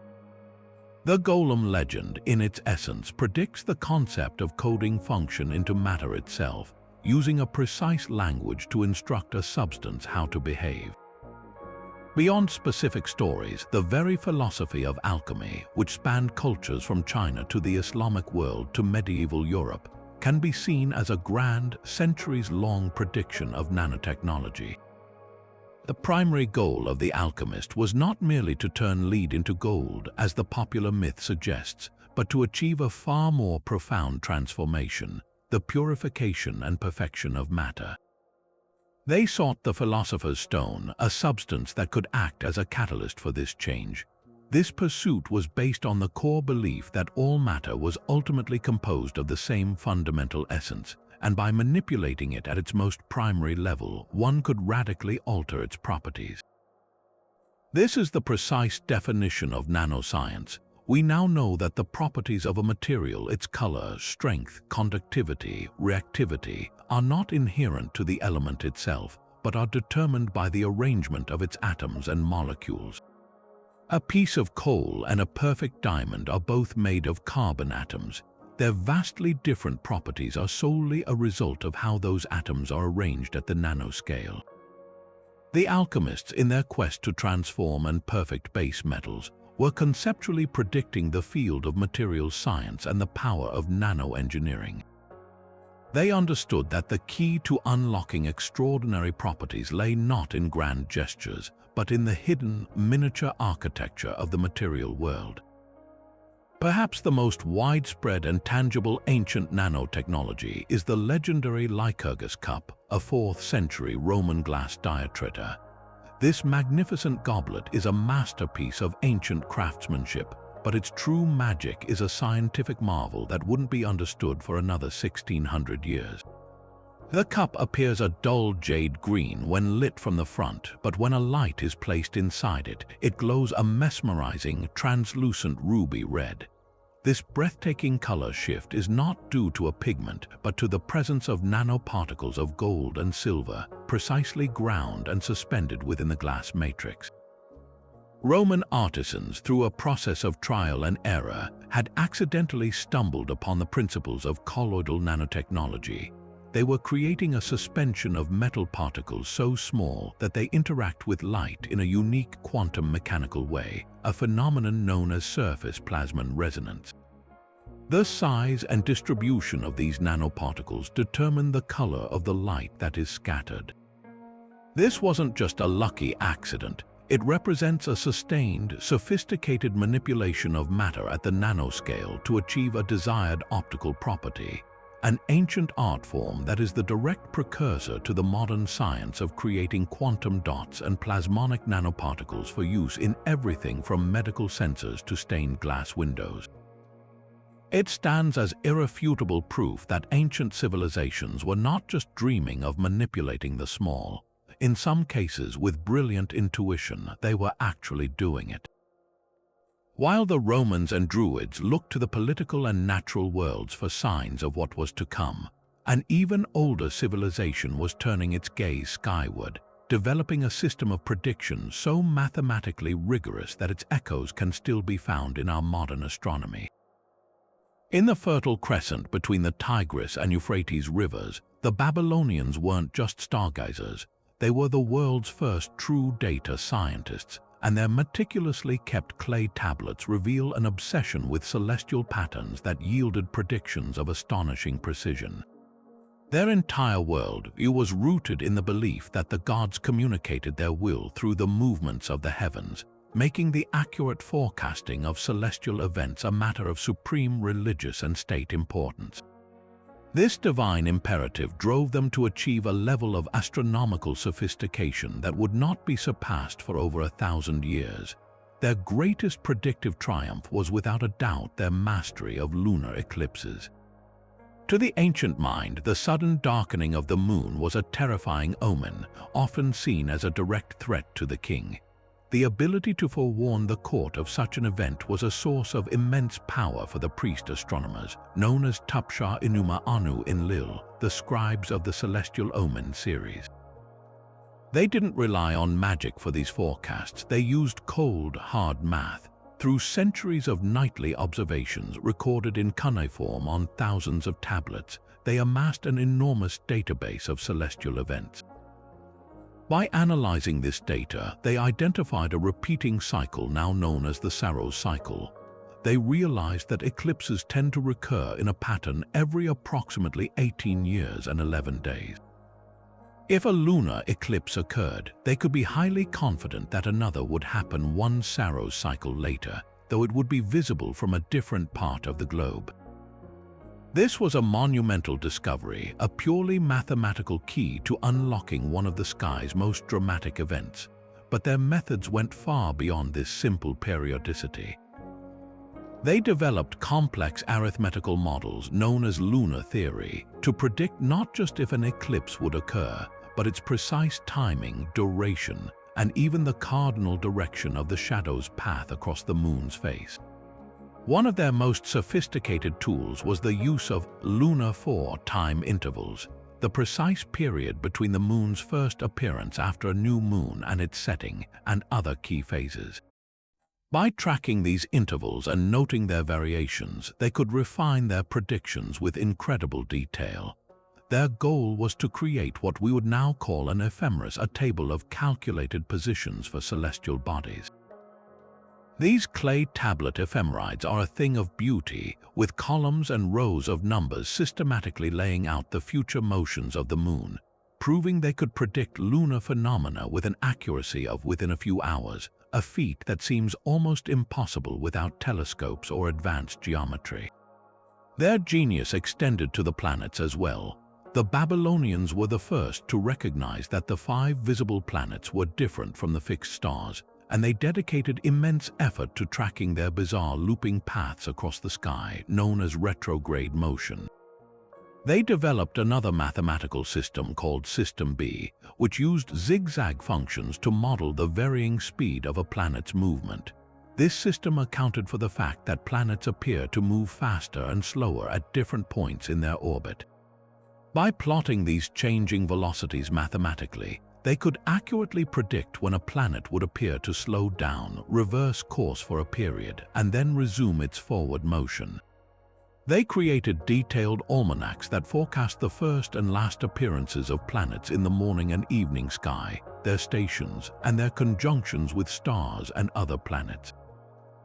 This wasn't just academic. A prediction of the planet Mars, associated with the god Nergal and warfare, appearing near the star Regulus, associated with kingship, could be interpreted as a dire omen of conflict and royal danger, allowing the court to perform apotropaic rituals to avert the foreseen disaster. Underpinning all of this was a cultural commitment to long-term data collection that is staggering to contemplate. The Babylonians maintained continuous, standardized astronomical diaries for over 7 centuries. These diaries recorded not just celestial phenomena, but also correlating data like commodity prices, river levels, and weather events, in an early attempt to find patterns linking the heavens and earth. This multi-generational project created the foundational dataset that allowed later Greek astronomers, including Hipparchus and Ptolemy, to develop their own geometric models of the cosmos. The Babylonian legacy is therefore not just one of prediction, but of establishing the very principle of scientific astronomy, that the complex dance of the heavens is not chaotic but orderly, and that this order can be discovered, quantified, and used to see into the future through the unwavering laws of mathematics. Carved from a single massive block of basalt and measuring nearly 12 feet in diameter, the Aztec Sun Stone is one of the most iconic and enigmatic artifacts ever unearthed from the ancient world. Often mistakenly called a calendar, this colossal sculpture is far more than a simple timekeeping device. It is a dense, symbolic map of the Aztec cosmos, a narrative of creation and destruction, and according to some compelling interpretations, a sophisticated predictor of cosmic cycles and potential cataclysms. Buried by the Spanish shortly after the conquest and rediscovered in 1790, it lay hidden for centuries, its intricate carvings preserving a worldview that saw time not as linear, but as a series of repeating, often traumatic cycles. At the heart of the Sun Stone's predictive power is its depiction of the 5 suns or world ages. The Aztecs believed that the current era was the 5th attempt at creating a world fit for humanity, and that each of the 4 previous worlds had been destroyed by a different cataclysm. The stone graphically illustrates these endings. The first world was devoured by jaguars, the second destroyed by great winds, the third consumed by a rain of fire, and the fourth annihilated by a global flood. The current 5th sun, known as Nahui Olan or 4 movement, is represented by the central face of the solar deity Tenatia, whose clawed hands grasp human hearts, demanding sacrificial nourishment to keep the sun moving across the sky. The prophecy encoded here is stark and conditional. This world too will end, and its demise will be caused by a devastating earthquake. The entire stone is thus a permanent warning that the stability of the world is temporary, maintained only by ritual and sacrifice, and that its ultimate destruction is an inevitable part of a predetermined cosmic schedule. But the predictions may extend beyond this general apocalyptic forecast. The concentric rings circling the central deity are a complex assemblage of symbols related to the Aztec calendar system, which interlock 2 separate cycles, the 260-day sacred round known as the Tonal Pohuali, and the 365-day solar year called the Zu Pohuali. Every 52 years, these two cycles would complete and realign, a period known as the calendar round, which was marked by the incredibly tense new fire ceremony. The Aztecs believed that if the rituals were not performed perfectly, the sun would fail to rise, and the world would plunge into eternal darkness, ending in a darkness populated by monstrous Tzitzimime demons. The sunstone can be read as a mechanism for tracking these dangerous cycles, predicting these moments of extreme cosmological vulnerability when the world needed to be symbolically reborn through ceremony. Some scholars and researchers have pushed this interpretation even further, suggesting the stone's geometry encodes specific, long-term astronomical knowledge. The 8 radiating angles surrounding the central sun have been proposed to represent the planet Venus, which was meticulously tracked by Aztec astronomers. Its 8-year synodic cycle, where it returns to roughly the same point in the sky, was a cornerstone of their astrology and prophecy. Furthermore, the 4 previous suns depicted on the stone might not be mere myth. Some see them as a cultural memory of actual prehistoric cataclysms, a global flood, a volcanic eruption, a climatic shift preserved in story and stone. This transforms the prediction from a spiritual warning into a historical record of real events, implying that such disasters are cyclical and therefore likely to happen again. The most tantalizing, though highly speculative, interpretation involves the stone's potential alignment with larger precessional cycles, the slow wobble of Earth's axis that takes 26,000 years to complete. The layout of the symbols could be a countdown to alignments or celestial events on a scale so vast it dwarfs human history, suggesting the Aztecs inherited or deduced a cosmological understanding that we are only now beginning to grasp. Whether viewed as sacred myth, a calendar of ritual danger, or an arcane astronomical computer, the sunstone stands as a profound statement on the nature of time itself, not as a straight line, but as a rotating wheel of creation and destruction, forever turning on an axis of prophecy. While the Babylonians were charting the predictable paths of planets and the Aztecs were tracking vast cosmic cycles, a completely different kind of prediction was taking shape in the bustling agora of ancient Greece. Here, the questions weren't about celestial omens, but about the fundamental nature of reality itself. A group of philosophers began to move beyond mythology, using pure reason and observation to propose a theory of the physical world so radical and prescient that it would take over 2,000 years for science to finally catch up. This was the birth of atomic theory, a stunning intellectual leap that emerged from the mind of a thinker named Democritus in the 5th century BC. Democritus, often known as the laughing philosopher for his cheerful disposition in the face of a universe he saw as ultimately mechanistic, asked a simple but profound question: what happens if you take a piece of matter and cut it in half again and again?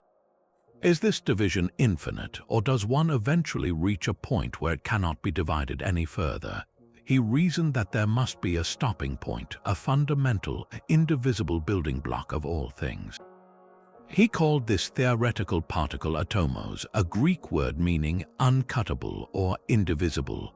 This was a revolutionary departure from the prevailing ideas of his time, which often attributed the nature of matter to primordial elements like water or fire. Democritus was proposing that everything in the universe, the air we breathe, the water we drink, the solid ground beneath our feet, and even our own bodies, was composed of an infinite number of these tiny, invisible atoms swirling in a void. But he didn't stop there. His predictions became even more astonishingly detailed. Democritus and his mentor, Leucippus, reasoned that these atoms couldn't all be identical. The vast diversity of materials and sensations in the world had to be explained by differences in the atoms themselves. They proposed that atoms came in a vast variety of shapes, sizes, and perhaps even weights. They speculated that the properties of any substance were directly determined by the physical form of its constituent atoms and how they arranged themselves. For example, he proposed that atoms of liquids were smooth and round, allowing them to slide easily over one another and flow. Atoms of solids, by contrast, were rough and jagged, with hooks that locked them into a firm, rigid structure. He even suggested that bitter tastes were caused by sharp, prickly atoms tearing at the tongue, while sweet tastes came from smooth, round atoms that provided a pleasant sensation. This was nothing less than a prediction of molecular geometry and its relationship to material properties, a concept central to modern chemistry. Perhaps most remarkably, Democritus envisioned a universe governed not by the whims of capricious gods, but by deterministic mechanical laws. He believed that atoms moved constantly and randomly through the void, colliding and hooking together purely by chance. There was no divine plan or purpose guiding their motion. The formation of worlds and all things within them was the product of endless chaotic collisions. This is a breathtakingly modern view, a precursor to the laws of physics and the principles of kinetic theory. He was describing a universe that operated on blind, mechanical cause and effect, an idea that would only re-enter Western thought during the scientific revolution of the 17th century. For centuries, this atomic theory was largely dismissed as a philosophical curiosity. It was overshadowed by the influential ideas of Aristotle, who believed matter was continuous and infinitely divisible. Yet, the ghost of Democritus's idea never fully vanished. It was preserved by later Roman poets like Lucretius, who eloquently argued for it in his epic poem De Rerum Natura, on the nature of things. The theory patiently waited in the wings of history until the early 19th century, when an English schoolteacher named John Dalton, through his experiments with gases, independently arrived at the same conclusion. He provided the first experimental evidence that elements are composed of atoms, and that compounds are formed by the combination of atoms of different elements in specific ratios. Science had finally confirmed what a Greek philosopher had deduced through reason alone 2 millennia prior. The journey from the abstract atomos to the complex subatomic particles we study today began with a simple, powerful thought experiment in ancient Greece, making it one of the most profound and accurate predictions of the ancient world. Shifting from the philosophical predictions of the Greeks to the realm of sacred prophecy, we encounter perhaps the most analyzed and debated book of predictions in human history, the Book of Revelation, the fiery final chapter of the New Testament. Penned by a figure named John while in exile on the Greek island of Patmos, this text is a sprawling, symbolic vision of the end of the world, a divine judgment, and the ultimate triumph of good over evil. For nearly 2,000 years, scholars and believers have pored over its rich and often terrifying imagery, seeking to decode its meaning. While many interpret it as a spiritual allegory or a coded message to first-century churches suffering under Roman persecution, others see in its vivid passages a series of startlingly precise predictions that seem to describe the technology, conflicts, and plagues of our modern world with an almost prescient clarity. One of the most frequently cited examples is the description of a devastating weapon that emerges from the mouths of 2 prophetic witnesses in chapter 11. The text states, "And if any man will hurt them, fire proceedeth out of their mouth, and devoureth their enemies." For centuries, this was understood as a metaphor for the power of their preaching. But to a modern reader, the image of fire shooting from a mouth to instantly destroy enemies bears an uncanny resemblance to military flamethrowers or even the focused energy of directed energy weapons, which are now being developed for modern warfare. This is not an isolated instance. The infamous Battle of Armageddon, described as a final, cataclysmic conflict, involves armies gathered from across the globe. The scale and scope of this worldwide mobilization, with nations uniting in a single theater of war, was an almost inconceivable concept in the ancient world of isolated empires and kingdoms. Today, however, with our globally connected society and history of world wars, the idea of a conflict that draws in nations from every corner of the earth feels tragically plausible. Perhaps the most chillingly accurate predictions revolve around systems of control and commerce. The mark of the beast, a central and terrifying element of the prophecy, is described in chapter 13. It is a mark placed on the right hand or the forehead without which no one can buy or sell. This system of economic control, where participation in society is contingent upon bearing a specific identifier, was a powerful symbol of oppression for its original audience under Roman rule. Yet, from our 21st century vantage point, it reads like a stark prediction of a cashless digital society. We already use RFID chips in credit cards, biometric scanners for identification, and digital wallets on our phones. The technology to implant a microchip under the skin for making payments already exists and is used voluntarily by some. The prophetic warning transforms from an abstract spiritual concept into a tangible ethical dilemma about privacy, autonomy, and the potential for a single, global financial system that could easily exclude those who refuse to comply. This theme of omnipresent surveillance is further amplified by the description of the beast itself. Revelation speaks of a beast rising out of the earth with two horns like a lamb but speaking like a dragon, who exercises all the authority of the first beast and causes the earth to worship it. He performs great signs, even making fire come down from heaven, and he deceives the inhabitants of the earth. Many interpreters see this second beast as a false prophet, a system of religious or ideological deception. But its methods are intensely technological. It gives breath to the image of the first beast so that the image could speak and cause all who refuse to worship it to be killed. The concept of an inanimate image being given a voice to speak and enforce loyalty is a profound metaphor for artificial intelligence, propaganda systems, and advanced media. In an age of deepfakes, AI-generated content, and state-sponsored disinformation campaigns broadcast globally, the idea of a persuasive, speaking image that demands allegiance is no longer confined to the realm of metaphor. It feels like a direct commentary on the power of technology to create convincing illusions and manipulate populations on a massive scale.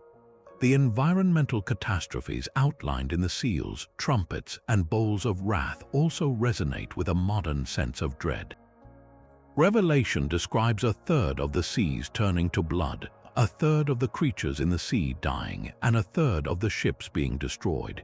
It speaks of rivers and springs becoming bitter and undrinkable, and of the sun and sky being darkened by smoke and haze.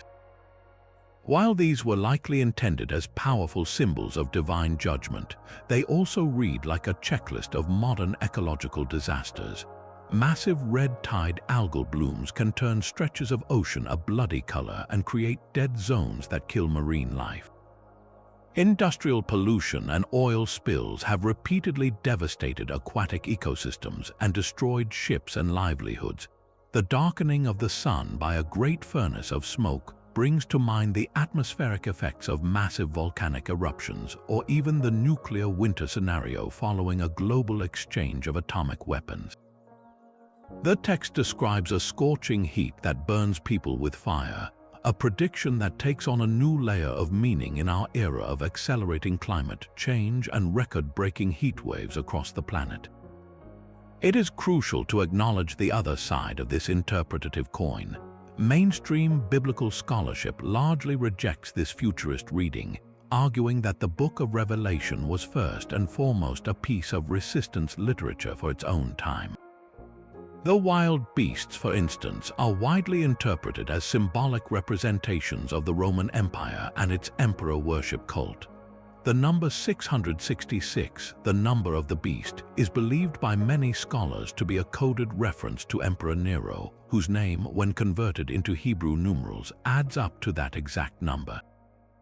The apocalyptic language was a way for a persecuted minority to express their hope that their oppressor would ultimately be defeated by a higher power, a common literary device in Jewish apocalyptic tradition.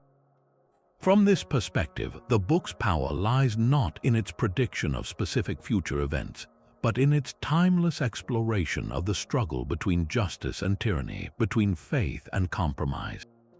Yet, the enduring power of the Book of Revelation lies in its breathtaking symbolic language, which is malleable enough to speak to the deepest fears of every generation.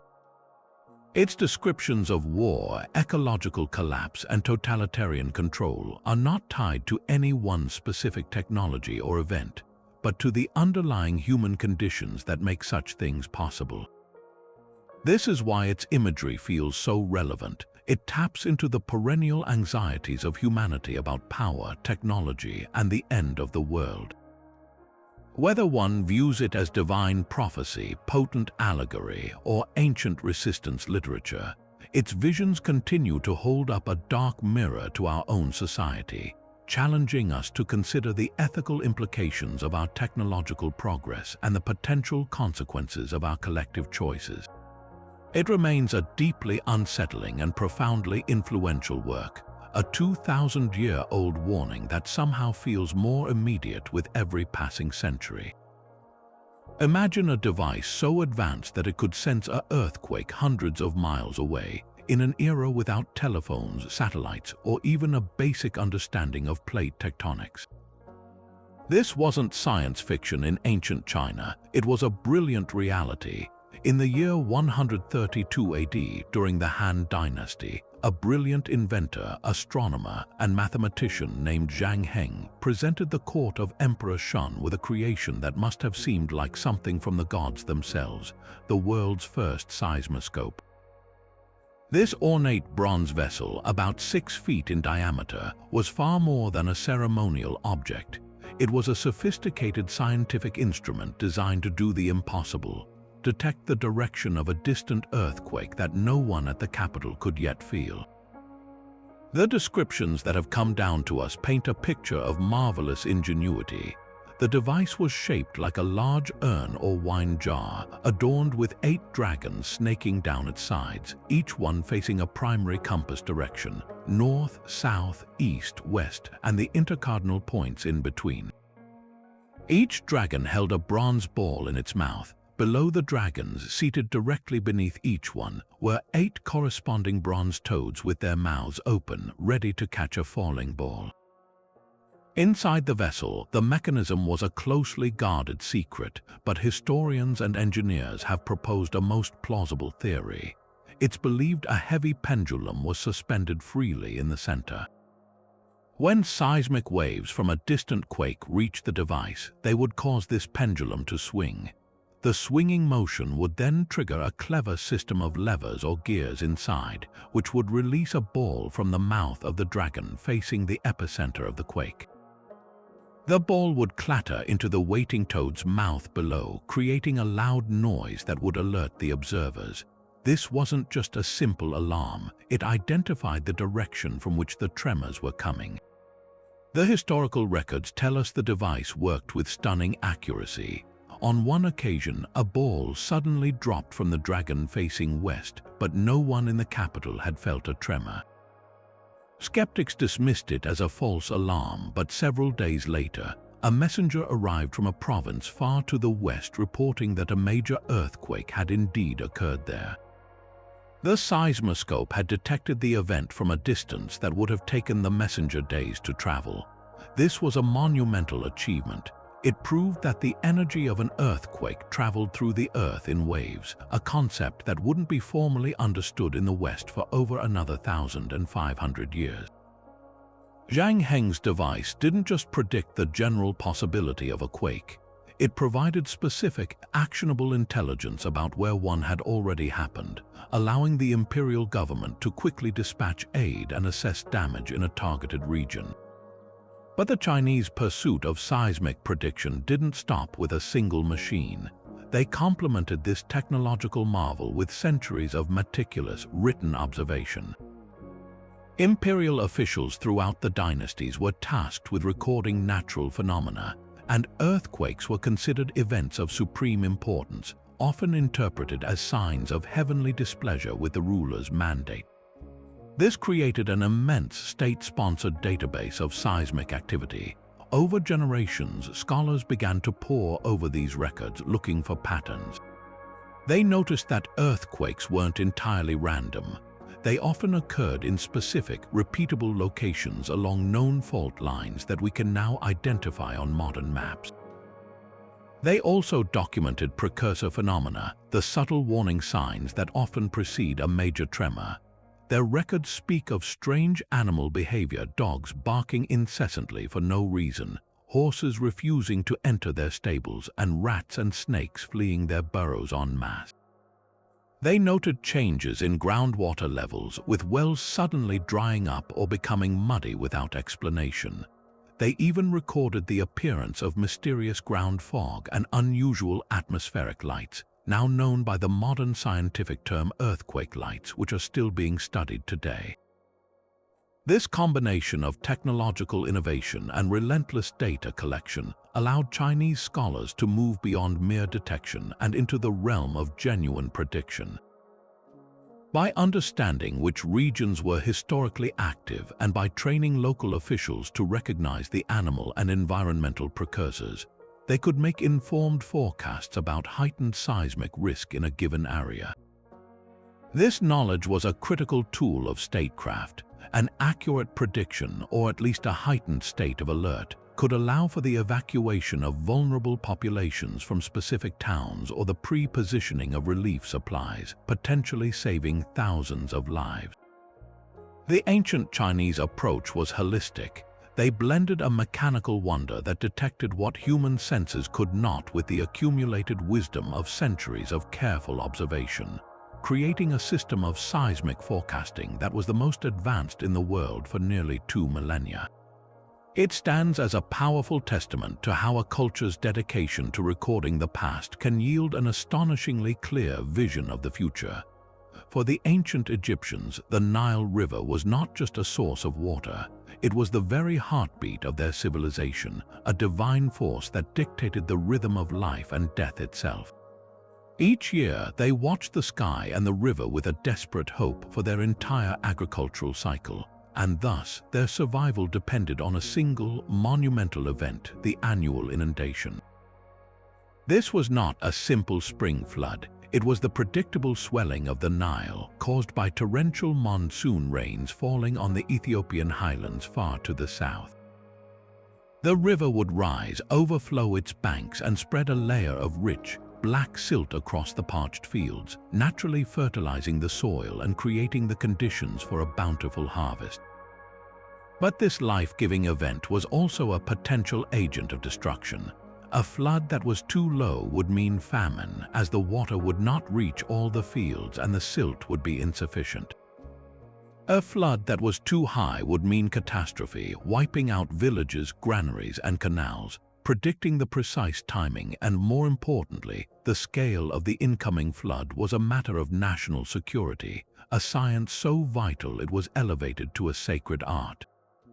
To solve this existential puzzle, the Egyptians became master hydrologists and astronomers, developing a sophisticated predictive system that intertwined celestial observation with precise ground-level measurement. Their first clues came from the heavens. They noticed a reliable correlation between the appearance of certain stars and the onset of the floodwaters. The most crucial celestial marker was the star we know as Sirius, which the Egyptians called Sopdet or Sothis. After a period of invisibility, Sirius would reappear just before dawn in the eastern sky in mid-July, an event known as its heliacal rising. This celestial event consistently heralded the beginning of the Egyptian New Year and the imminent arrival of the inundation. The connection was so dependable that the Egyptians structured their entire calendar around it, dividing the year into 3 seasons: Akhit inundation, Peret growing, and Shemu harvest.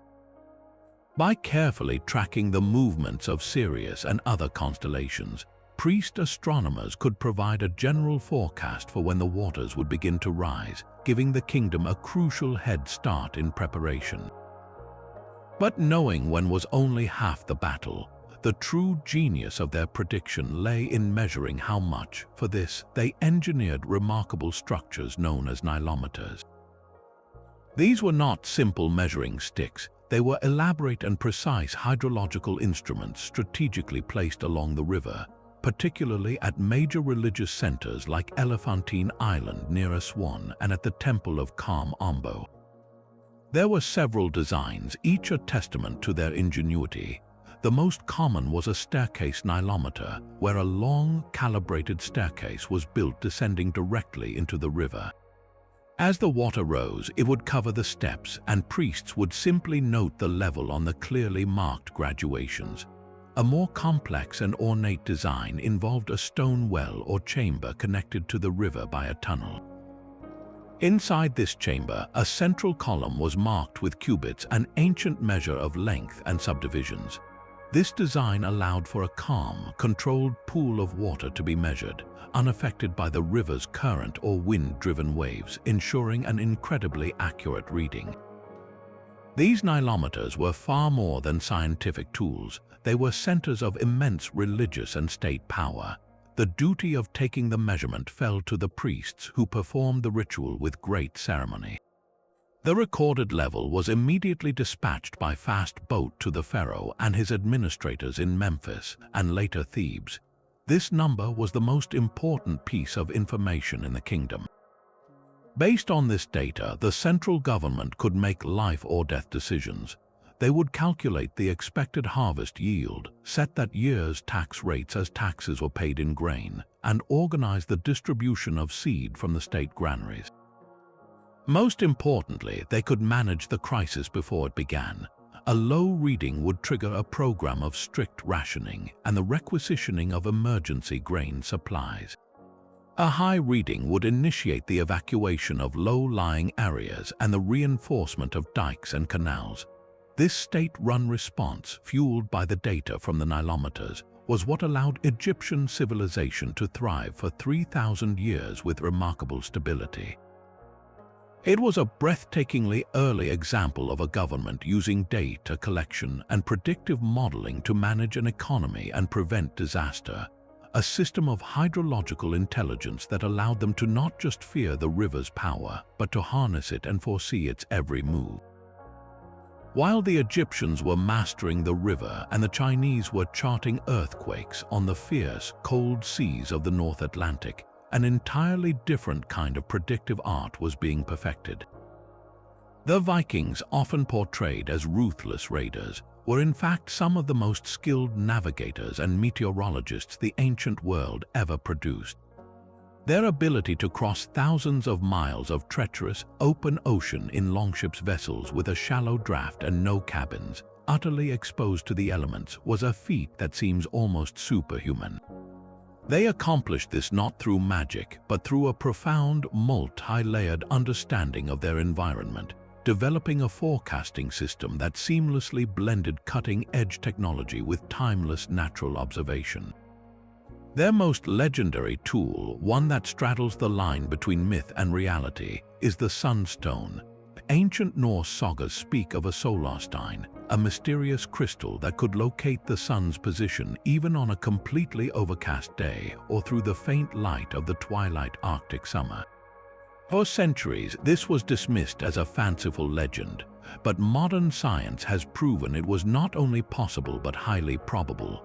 The sunstone is now widely believed to have been a piece of cordierite or calcite, a crystal that possesses a property known as birefringence. When you look through this crystal and rotate it, it filters and polarizes light, creating two separate images. The intensity of these images changes based on the crystal's alignment to the hidden sun.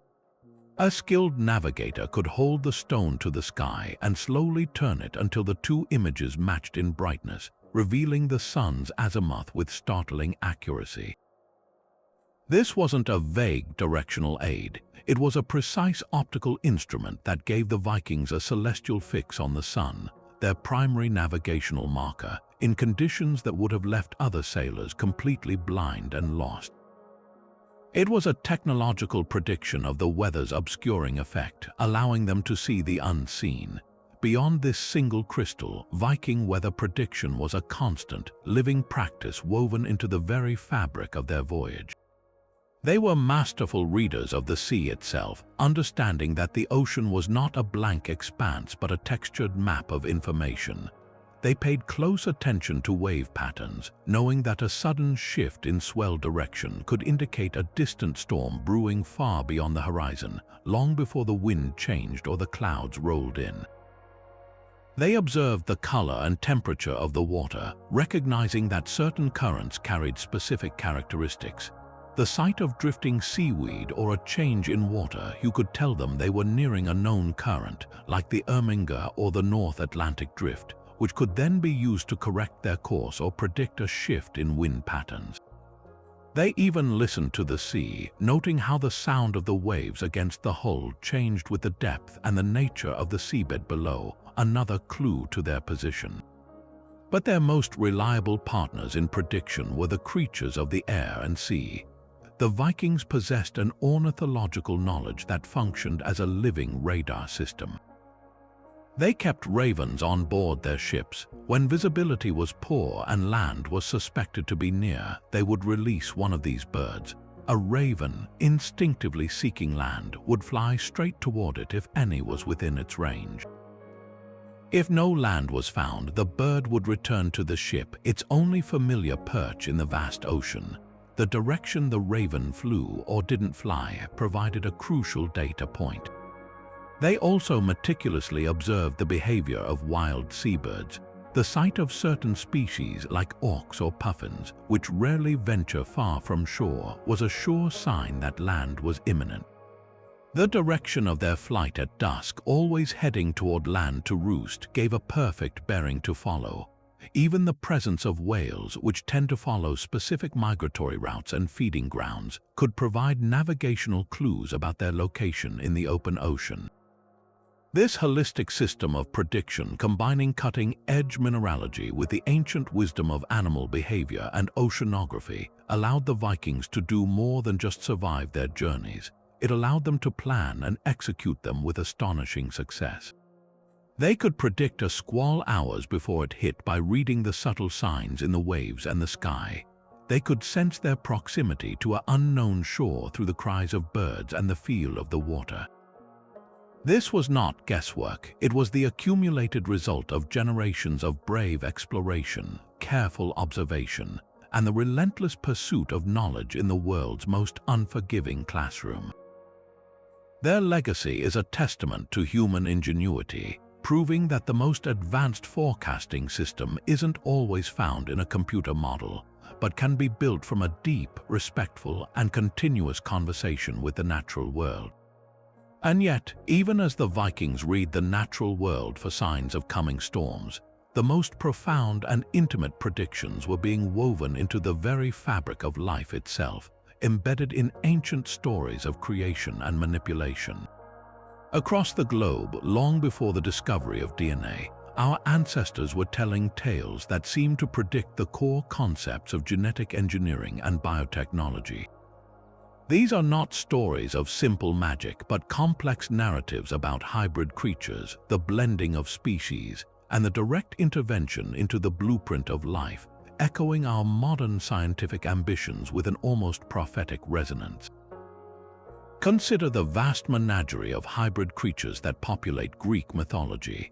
The mighty Minotaur, a fearsome beast with the body of a man and the head of a bull, imprisoned within the labyrinth of Crete. The Centaurs, a race of beings combining human torsos with the powerful bodies of horses. The Chimera, a monstrous fire-breathing fusion of a lion, a goat, and a serpent. For centuries, these were viewed as pure fantastical inventions, symbolic representations of humanity's struggle with its own animalistic nature.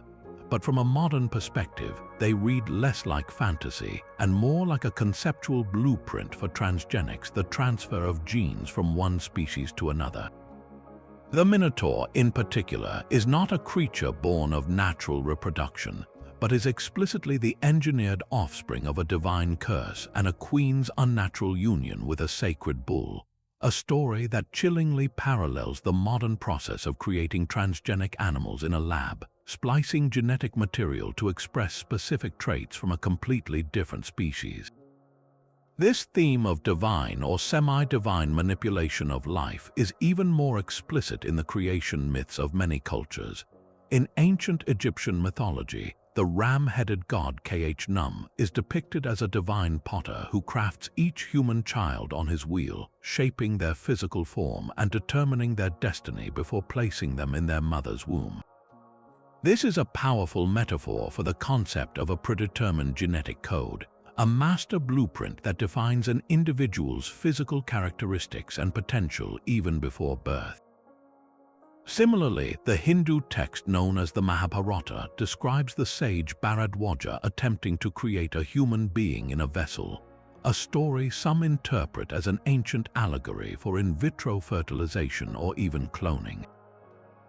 These myths suggest an ancient intuition that life could be, and perhaps was being, designed and manufactured according to a specific plan, much like a potter shapes clay or a programmer writes code. Perhaps the most startling and specific ancient account comes from the Sumerian creation epic, the Enuma Elish, and the associated tales of the Anunnaki gods. According to interpretations of these ancient cuneiform texts, the Anunnaki, a group of deities, grew weary of laboring to mine gold on Earth. In response, the gods Enki and Ninhursag decided to create a primitive worker, a Lulu, to take over this toil. The text describes a detailed, almost clinical process. Enki and Ninhursag take the blood and essence of a young Anunnaki god, mix it with clay, and then implant this genetically modified life into the wombs of goddesses who act as surrogate mothers. The result is the first humans, a hybrid species engineered for a specific purpose. While mainstream scholarship views this as a symbolic myth of creation, proponents of the ancient astronaut theory see it as a literal, albeit mythologized, account of genetic engineering performed by an advanced extraterrestrial civilization. The description of mixing divine essence with earthly material to create a new, intelligent being is a hauntingly precise metaphor for the very goals of modern genetic science, to alter the fundamental code of life to serve our own purposes. But we don't need to look to extraterrestrials to find this intuition. The indigenous peoples of the Americas have long held a deep understanding of selective breeding, a fundamental form of genetic manipulation. The development of modern maize or corn from its ancient ancestor teosinte is one of humanity's greatest feats of bioengineering.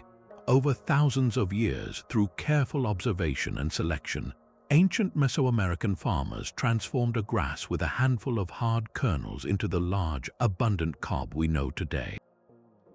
This was a slow, deliberate, and conscious act of reshaping a species to meet human needs, a practical, generations-long prediction of the power we would one day wield to directly alter genomes.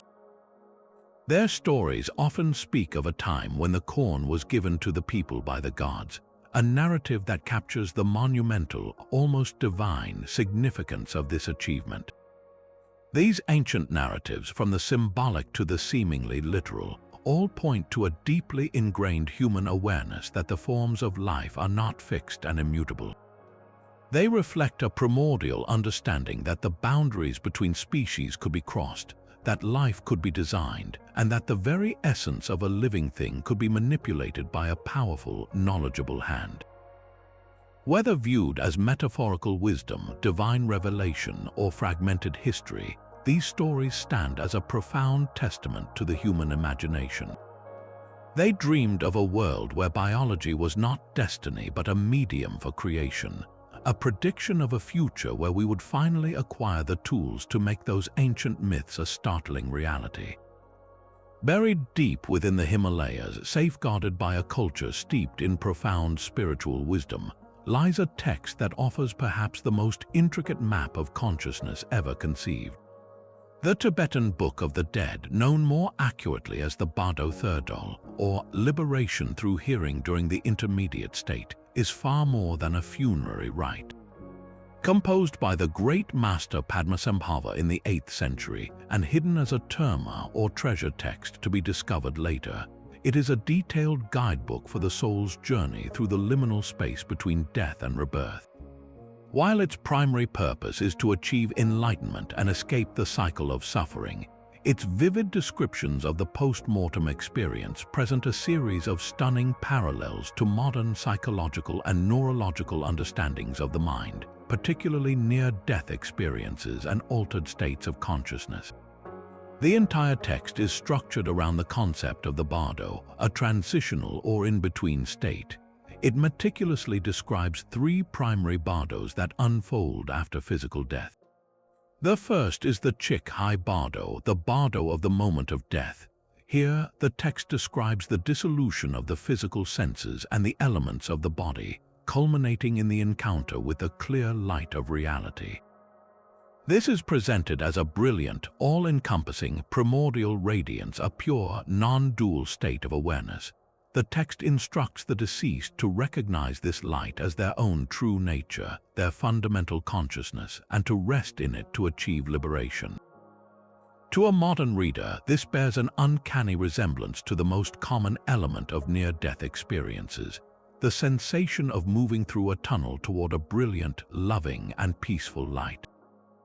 What the ancient text frames as the ultimate spiritual opportunity, modern accounts describe as a profound psychological event, yet the core imagery is strikingly consistent across centuries and cultures.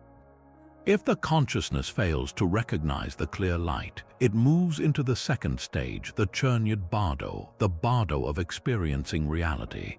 This is where the text's predictions become even more astonishing. It states that the mind, now free from the constraints of the physical body, will project its own contents outward. What follows is a succession of both serene and terrifying visions. Peaceful deities manifest in dazzling light and sound, followed by wrathful deities, fearsome, multi-armed figures adorned with skulls and wielding flaming weapons.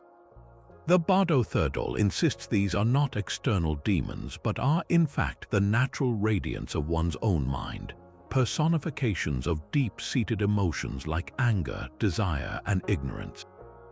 This is a profound psychological insight. The architecture of the afterlife is built from the raw material of our own psyche. This directly mirrors what neurologists and psychologists now understand about the brain under extreme stress or sensory deprivation. The vivid, often archetypal imagery reported in near-death experiences, psychedelic journeys, and deep meditative states is now widely seen as a projection of the subconscious mind, a symbolic theater where deep fears and latent memories are processed and made manifest. The text's instructions for navigating this harrowing stage are a masterclass in cognitive behavioral therapy, written over 1,000 years before the field existed. It repeatedly coaches the deceased to meet the terrifying apparitions not with fear, but with recognition and understanding. It advises them to see the wrathful deities not as external threats, but as expressions of their own inner nature, to be embraced as allies rather than fled from as enemies. This practice of confronting and integrating one's own shadow self is a central tenet of modern Jungian psychology. Carl Jung himself was deeply influenced by the Bardo Therdol, seeing in it a symbolic representation of the individuation process, the journey toward wholeness by acknowledging all aspects of one's personality. The ancient text provides a precise methodology for navigating a profound psychic crisis, suggesting that the Tibetans had mapped the landscape of the unconscious long before Freud or Jung gave it a name. Finally, the text describes the third stage, the Sidpa Bardo, the bardo of seeking rebirth. Here, the consciousness, still shaped by its karma and attachments, begins to seek a new physical form. The Bardo Therdol describes a feeling of being blown by a mighty wind, of seeing visions of couples in union, and of feeling a powerful attraction or aversion that pulls the consciousness toward a specific womb. This compelling drive for re-embodiment echoes the reports of many who have had near-death experiences, who speak of being drawn toward a point of light or a presence that feels like home, only to be told it is not their time or to be pulled back by a force they cannot control. The text's entire framework presents consciousness not as a passive passenger, but as an active, creative force that constructs its entire reality based on its past habits and conditioning. This is a staggering prediction of the modern psychological concept of predictive processing, where the brain is understood not as a passive receiver of information, but as an active generator of our perceived reality, constantly making predictions based on our past experiences. The Tibetan view simply takes this idea to its ultimate conclusion, applying it to the reality experienced after the death of the physical brain. While we have explored predictions of technology and consciousness, our journey now propels us beyond the confines of Earth itself to a realm of ancient prophecy that is quite literally out of this world. Cultures separated by vast oceans and millennia with no possible means of communication, independently conceived of journeys to the stars, describing vehicles and encounters that bear a startling resemblance to our modern age of space exploration. These are not vague notions of heavens or underworlds, but specific accounts of mechanical travel through the void to other celestial bodies populated by beings not of this earth. The Greek imagination, so fertile in its technological foresight, also dreamed of cosmic voyages. In the 2nd century CE, the satirist Lucian of Samosata wrote what many consider the first ever science fiction novel, A True Story. In it, he describes a ship caught in a mighty whirlwind and lifted high into the sky, where it sails for 7 days before landing on the moon. Lucian's lunar world is not a divine realm but a physical landscape, complete with warring kingdoms of moon men and sun men fighting over the right to colonize the morning star, Venus. His narrative is filled with absurd and comedic details, yet the core concept, a vessel traversing the void between worlds to explore and engage with extraterrestrial life, is a direct parallel to our own ambitions of interplanetary travel and colonization. While intended as parody, Lucian's work demonstrates that the idea of spaceflight was a subject of intellectual play in the ancient world. Far more ancient and spiritually significant are the Vedic texts of India, which we encountered with the Vimanas. While often discussed as aerial vehicles, many descriptions push their capabilities into the realm of interstellar travel.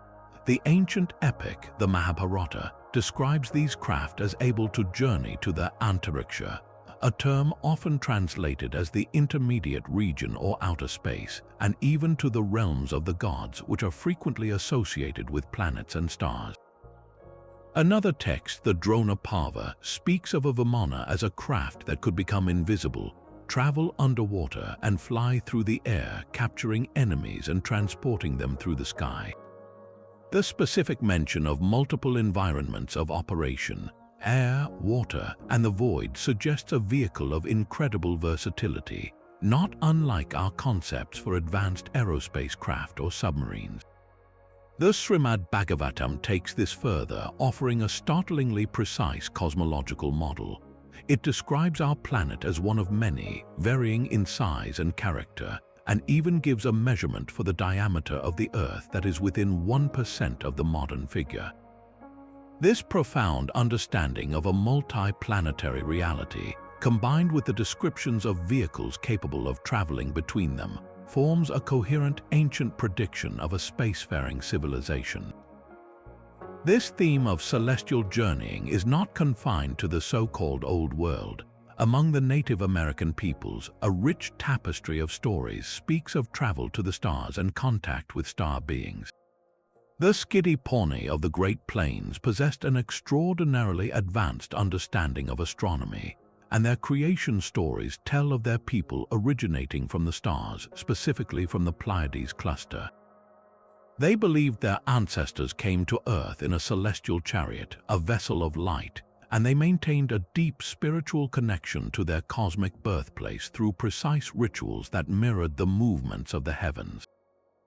Similarly, the Hopi speak of their ancestors arriving on this world through a series of underground realms, or worlds, guided by celestial signs and eventually emerging onto the surface.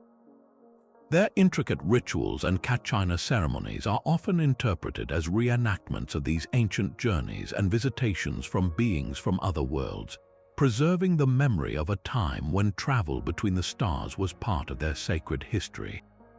Perhaps the most compelling and widespread motif is that of the star map, an ancient artifact or instruction set for navigating the cosmos. The Dogon people of Mali, West Africa, became famously controversial for their astronomical knowledge, which was meticulously documented by French anthropologists Marcel Grioul and Germaine Dieterlen in the 1930s. The Dogon priests described in great detail the star system Sirius, which is central to their cosmology. They claimed that Sirius had a tiny, incredibly dense, and invisible companion star that orbited it every 50 years, which they called Potolo. They knew this companion was made of a metal heavier than iron, which they called Sagala.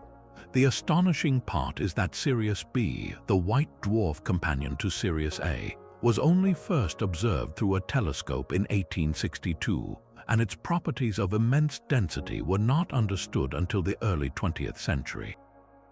The Dogon, with no apparent astronomical instruments, had somehow known about this invisible star for centuries, along with the correct orbital period and its unique physical nature. They explained this knowledge came from amphibious, fish-like beings called the Namo, who visited them from the Sirius system in an arc that spun and descended to Earth with great noise and wind. This account, whether interpreted as evidence of ancient contact or as an incredible cultural anomaly, presents a complete package of a spacefaring prophecy, the existence of other solar systems, the concept of interstellar travel in a vessel, and the arrival of extraterrestrial teachers who provided a map of the heavens. Deep within the sacred texts of Judaism, beyond the straightforward narratives and laws, lies a hidden dimension of meaning that has captivated mystics and scholars for over 1,000 years. This is the Kabbalah, a profound mystical tradition that views the Torah not just as a historical and legal document, but as a divine blueprint for all of creation, a living document written in a code of fire. At the heart of its predictive power is a radical idea that every single letter, every word, every single stroke of the scribe's pen in the Hebrew Bible is a vessel of infinite meaning, placed there by a divine author with intentional precision. To the Kabbalist, history is not a random series of events. It is a text being written in real time, and the original Torah is the source code from which every line of that story is drawn. By learning to read this code, one can, in theory, read the future. The primary tool for this decryption is gematria, a form of alphanumeric cryptography where each of the 22 letters in the Hebrew alphabet also represents a specific number. This transforms every word and phrase into a numerical value. The underlying belief is that if two words or phrases share the same numerical value, they share a deep, intrinsic connection, revealing a hidden relationship between concepts that might seem unrelated on the surface. For instance, the Hebrew word for mother, im, has a numerical value of 41. The Hebrew word for father, av, has a value of 3, but the word for child, yeld, has a value of 44. In a beautiful and simple equation, mother plus father equals child. This is a basic example, but it illustrates the core principle. The universe is mathematically structured, and these numerical links are the hidden wiring behind reality itself. This methodology has been used to draw astonishing connections that some believe are prophetic. One of the most famous examples involves the Hebrew word for the snake in the Garden of Eden story, Ha-Nachash. Its numerical value is 358. This is identical to the value of the Hebrew word for the Messiah, Mashiach. This parallel suggests a profound mystical link between the source of humanity's separation from the divine and the very force that will ultimately redeem and reunite it, implying that the cure is encoded within the disease from the very beginning of the story. Another compelling link is found with the word chai, meaning life, which has a value of 18. This number has become incredibly significant in Jewish culture, representing blessings and good fortune, but Kabbalists see it as a fundamental numerical building block of existence itself. Where this becomes truly predictive is in the application of these codes to historical dates and events. Certain verses in the Torah, when their letters are tallied and arranged in specific sequences, are said to reveal the years of major occurrences. For example, Kabbalists point to a passage in the book of Genesis that describes the boundaries of the land of Israel. Hidden within the letters of this specific passage, through a complex process of letter skipping and summation, some have derived the Hebrew year for the founding of the modern state of Israel in 1948. Similarly, traditions within the Kabbalah have long predicted that the third Jewish temple would be rebuilt in the Hebrew year 5830, which corresponds to the Gregorian year 2070. Whether one sees this as divine foresight or remarkable coincidence, the persistence of these numerical traditions for centuries before the events themselves is undeniably striking. The predictions are not limited to historical turning points. They extend into the realm of science and technology. The Kabbalistic text known as the Sefer Yetzirah, or the Book of Creation, describes the universe being formed through the combination of the 22 Hebrew letters and 10 divine emanations, or sephirot. This is not just a metaphor, it is a detailed cosmogony that some interpret as a prediction of the fundamental forces of physics and the building blocks of matter. The constant recombination of these basic elements to create all of reality is seen by some as a precursor to the modern scientific understanding of a finite set of elements combining to form the infinite complexity of the physical world.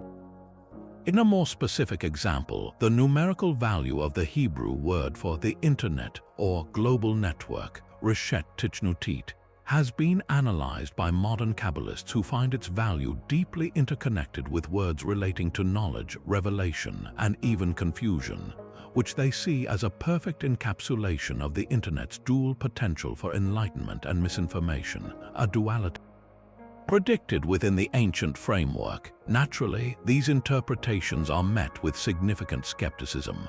Critics argue that with a text as long and numerically rich as the Torah, and with the flexible rules of gematria that allow for different methods of calculation, it is statistically inevitable that one can find meaningful numbers if one looks hard enough. This is a classic case of confirmation bias, where proponents highlight the stunning hits while ignoring the vast number of calculations that lead nowhere. Furthermore, the predictive verses are almost always identified after an event has occurred, making it impossible to test the system's power for true, forward-facing prophecy. The counter-argument from Kabbalists is that the code was never meant to be a simple fortune-telling device for the masses. It is a deeply spiritual practice, a form of meditation designed to bring the practitioner closer to the divine mind. The numerical connections are not coincidences to be found, but divine synchronicities to be revealed, each one a thread pulling the seeker deeper into the magnificent, woven tapestry of a universe where nothing is random and everything is connected by the sacred mathematics of creation. Long before the first telegraph wire was strung or the first radio signal crackled across the airwaves, ancient storytellers were already dreaming of devices that could collapse distance and time. In myths and legends from every corner of the globe, we find eerily accurate premonitions of our modern communication technologies, suggesting a deep, universal yearning to connect that found its way into prophecy. These weren't just vague notions of magic, they were often startlingly specific descriptions of the very tools that would one day define our global village. Consider the ancient Hindu epics, which we've seen were filled with technological wonders. Beyond the Vimanas, these texts describe a device called the Divya Drishti, or divine eye. This was not a mystical power of clairvoyance, but a physical instrument given to warriors and kings. It was used to observe enemy movements from a safe, remote location, providing a real-time view of distant battlefields. The descriptions go beyond a simple spyglass. It implies a stationary device that could be used in a command center to monitor events miles away, a clear conceptual predecessor to modern closed-circuit television and satellite surveillance. Similarly, the concept of Akashvani, or voice from the sky, appears throughout these texts. This was the experience of hearing a disembodied voice delivering a message or a warning, often at a critical moment. While interpreted as a divine pronouncement, the phenomenon of a clear, audible voice arriving with no visible source is a perfect metaphor for radio broadcast, a technology that would literally use the sky, the ionosphere, to bounce voices across continents. This theme of remote viewing appears in Norse mythology as well, with the god Odin. He did not simply possess all knowledge, he actively sought it out using specific tools. His two ravens, Hugin and Thought and Munin Memory, would fly across the entire world each day, observing everything that happened among gods and mortals alike. At day's end, they would return to Odin's shoulders and whisper all they had seen and heard directly into his ears. This is a powerful allegory for a global intelligence gathering network, a system for collecting and reporting vast amounts of data from remote sensors. The ravens act as autonomous drones or data packets, returning to their base station Odin to download their information, providing the god with a synthesized, real-time overview of global events. It's a mythological representation of a networked communication system. Perhaps one of the most charming and precise predictions comes from the fairy tales of the Brothers Grimm, collected from much older European folk traditions. In the story of The Two Kings' Children, a magical mirror appears, but this is no ordinary mirror for checking one's reflection. When the heroine takes out her mirror and looks into it, she does not see herself. She sees a live, moving image of her beloved prince in his castle far away. She can see if he is happy or sad, in danger or at peace. This is not a portal for travel, but a dedicated device for one-way visual communication. The functional description is uncanny, a handheld object that displays a real-time video feed from a remote location. It is a near-perfect description of a smartphone screen used for video calling, a concept that would have been pure fantasy in the 19th century, let alone in the ancient times from which the folktale likely originated. Even the humble telephone finds its precursor in unexpected places. Among the indigenous peoples of North America, particularly in the Pacific Northwest, the use of communication tubes is well documented. These were not merely megaphones for amplifying sound over short distances. Some tribes developed long, hollow tubes made of wood or animal hide that were buried underground, connecting one village to another. By speaking into one end, a person could have a conversation with someone stationed at the other end, miles away. The sound would travel through this insulated conduit with remarkable clarity, protected from wind and other interfering noise. This functional landline telephone system, using acoustic principles rather than electricity, demonstrates a practical understanding of how to engineer a point-to-point communication network. It was a tangible, working prediction of the fundamental principle behind every telephone call ever made, a dedicated channel linking two specific points for private conversation. These recurring motifs across disconnected cultures point to something far deeper than coincidence. They reveal a fundamental human desire to overcome the isolation imposed by geography. The yearning to see a loved one's face, to hear a friend's voice, to know what is happening beyond the next hill, these are universal impulses. Ancient storytellers, in giving form to these deepest of human wishes, didn't just dream of magic. They intuitively predicted the logical endpoints of our need to connect, envisioning the very technologies that would one day make those dreams a tangible, everyday reality. They imagined the tools that would ultimately weave humanity into a single, interconnected tapestry. And finally, we arrive at a tradition of foresight that is not written in stone or encoded in gears, but whispered on the wind and painted on the land itself. For over 65,000 years, the Aboriginal peoples of Australia have cultivated a relationship with their environment so profound and intimate that their very understanding of time and knowledge transcends our Western definitions of prediction. This wisdom is embedded in the dream time or dreaming, a sacred era in which ancestral spirit beings formed the world and established the laws, relationships, and rhythms that govern all life. Far from being mere myths, these ancient stories and songlines have functioned as a living, breathing database of ecological knowledge, containing predictions about the land, sea, and sky that have proven to be astonishingly accurate over millennia. Central to this predictive power are the songlines, intricate oral maps that crisscross the entire Australian continent. These are not simple songs, they are navigational charts, legal documents, and historical records all woven into melody and verse.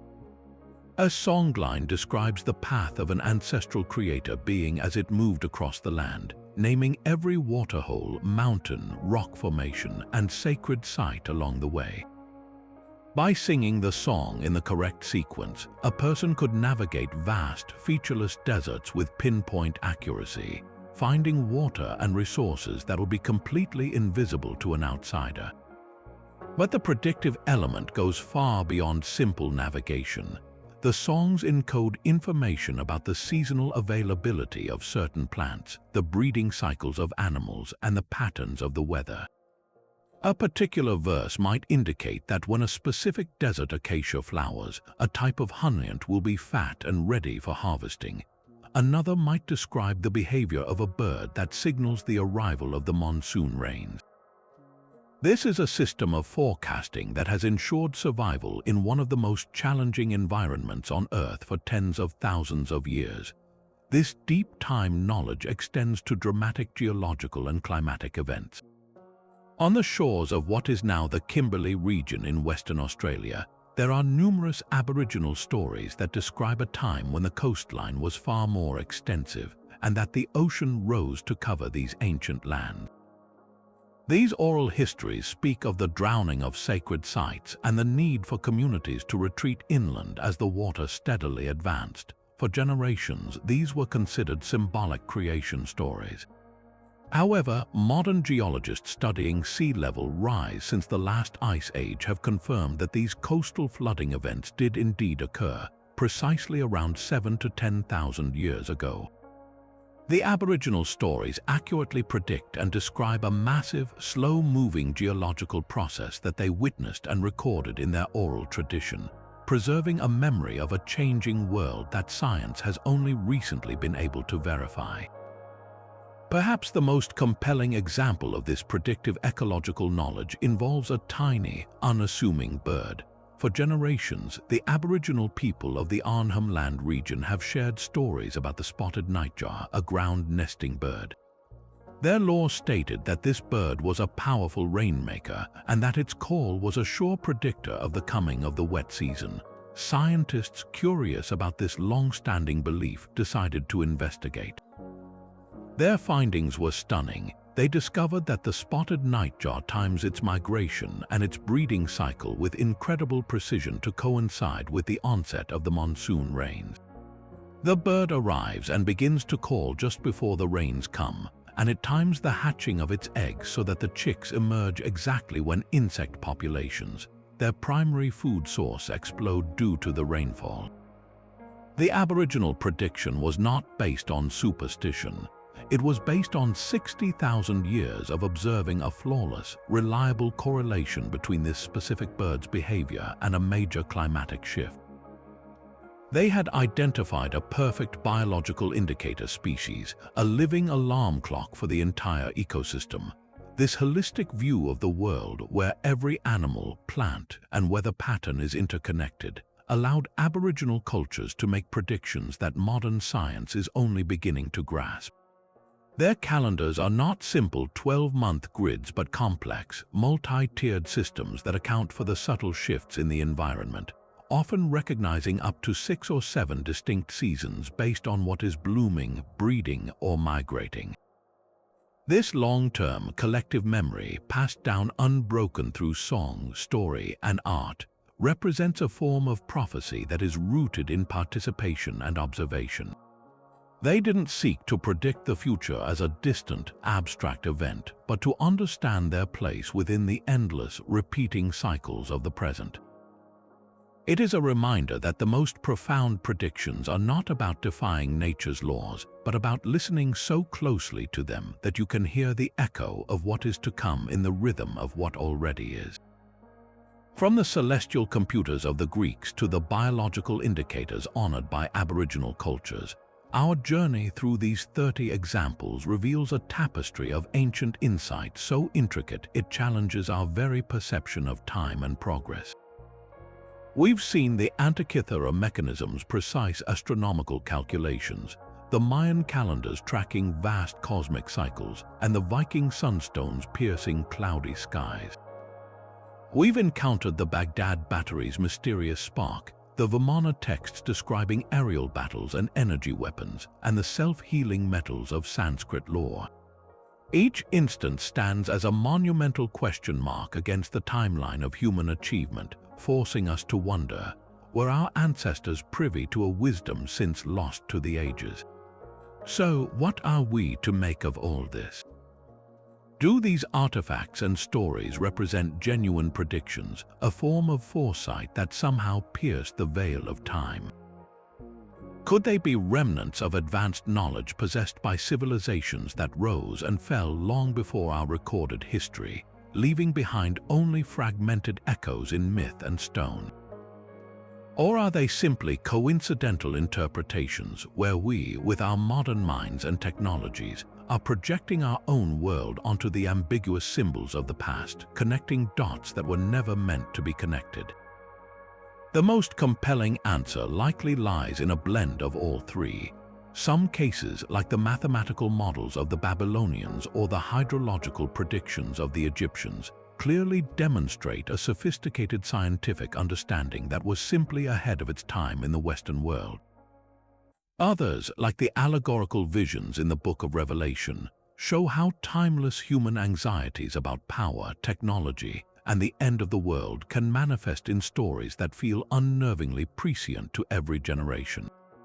And some, like the Voynich manuscript, remain beautifully enigmatic, reminding us that the past still holds secrets we may never fully unlock. This exploration does more than just catalog curiosities. It invites a profound shift in perspective. It asks us to reconsider the linear narrative of human progress, where we assume we are the pinnacle of innovation. Instead, we might see human history as a series of waves where knowledge is gained, lost, and rediscovered across millennia. The ancient wisdom embedded in these predictions, the emphasis on cyclical time, the interconnectedness of all life, and the warning that technological power must be matched by spiritual wisdom, feels increasingly relevant today. As we stand on the brink of our own technological revolutions in artificial intelligence, genetic engineering, and quantum computing, these echoes from the past serve as both an inspiration and a caution. They inspire us to dream bigger, to look for connections where we see none, and to respect the intuitive and observational genius of those who came before us. And they caution us to wield our newfound powers with the humility and ethical consideration that perhaps some ancient cultures, in their own way, understood was necessary for survival. The conversation doesn't end here. This is a mystery that thrives on collective wonder and inquiry. We want to know what you think. Which of these ancient predictions did you find the most astonishing or convincing? Was it the surgical precision described in the Sushruta Samhita, the stark warnings of the Hopi elders, or the eerie parallels in the Book of Revelation? Share your thoughts in the comments below. Let's delve into this historical mystery together. If you've enjoyed this journey to the edges of history and time, make sure to subscribe and hit the notification bell so you don't miss our next exploration into the forgotten corners and unexplained wonders of our world. The past has a lot more to tell us if we're only